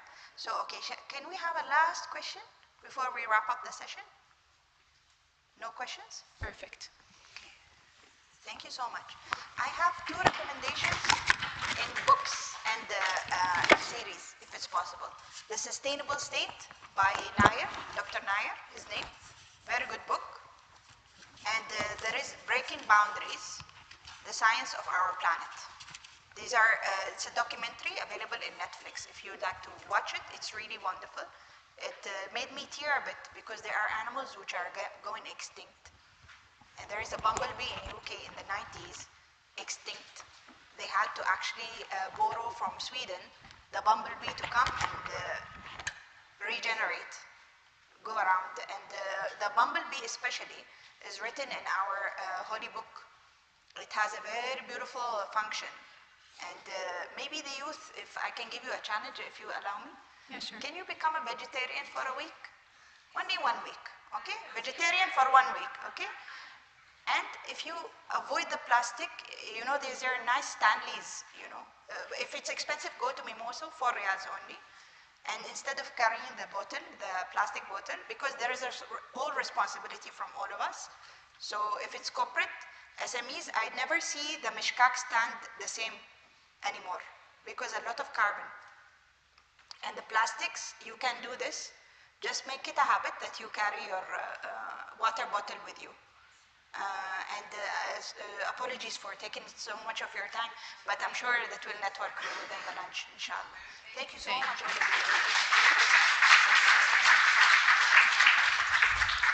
Thank you to all the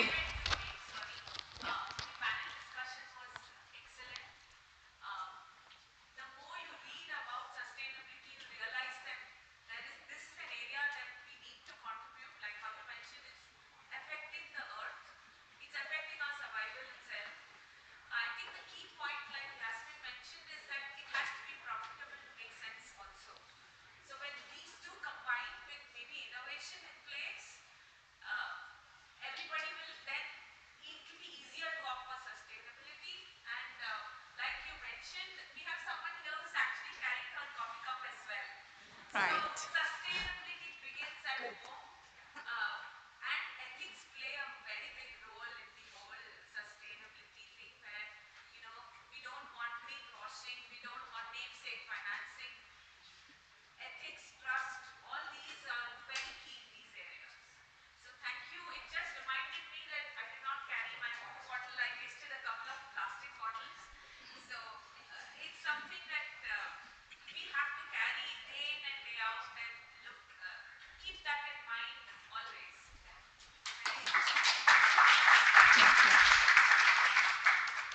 So, thank you, Dr. Fatah.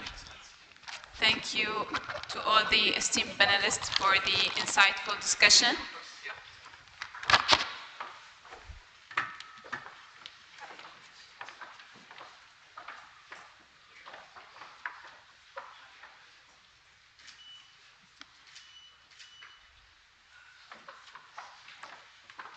Yeah, we actually have one more memento. So I would like to request Mr. Haytham Raisi, the president of ACFE Amman chapter, to kindly facilitate the memento to Ms. Rania Zajjari from CBO.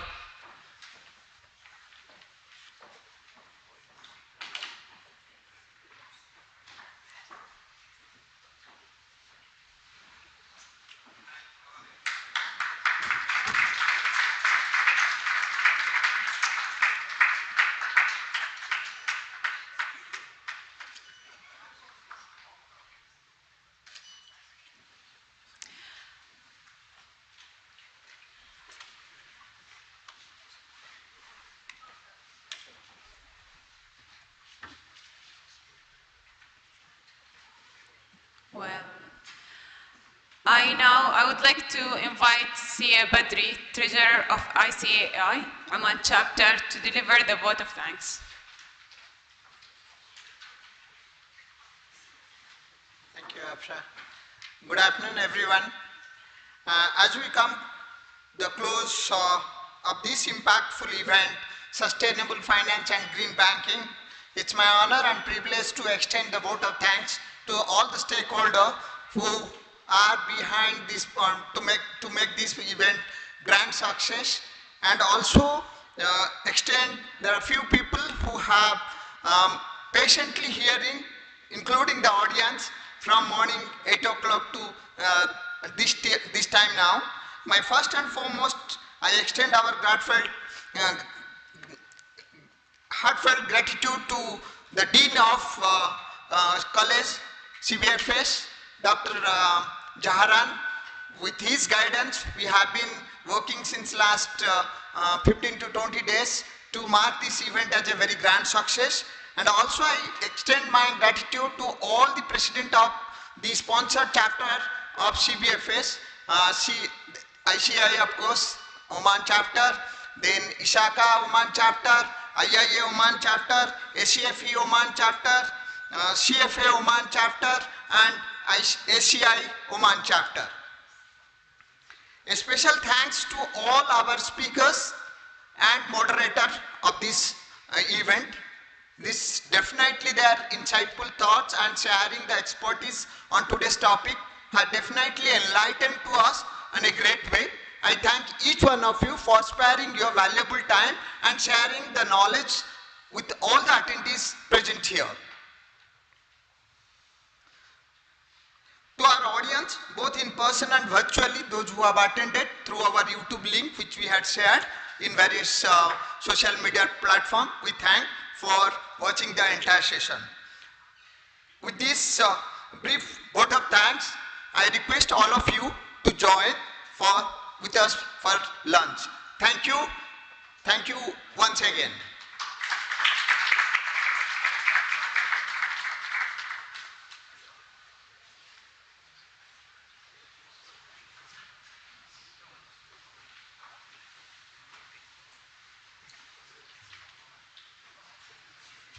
Thank you very much to all of you.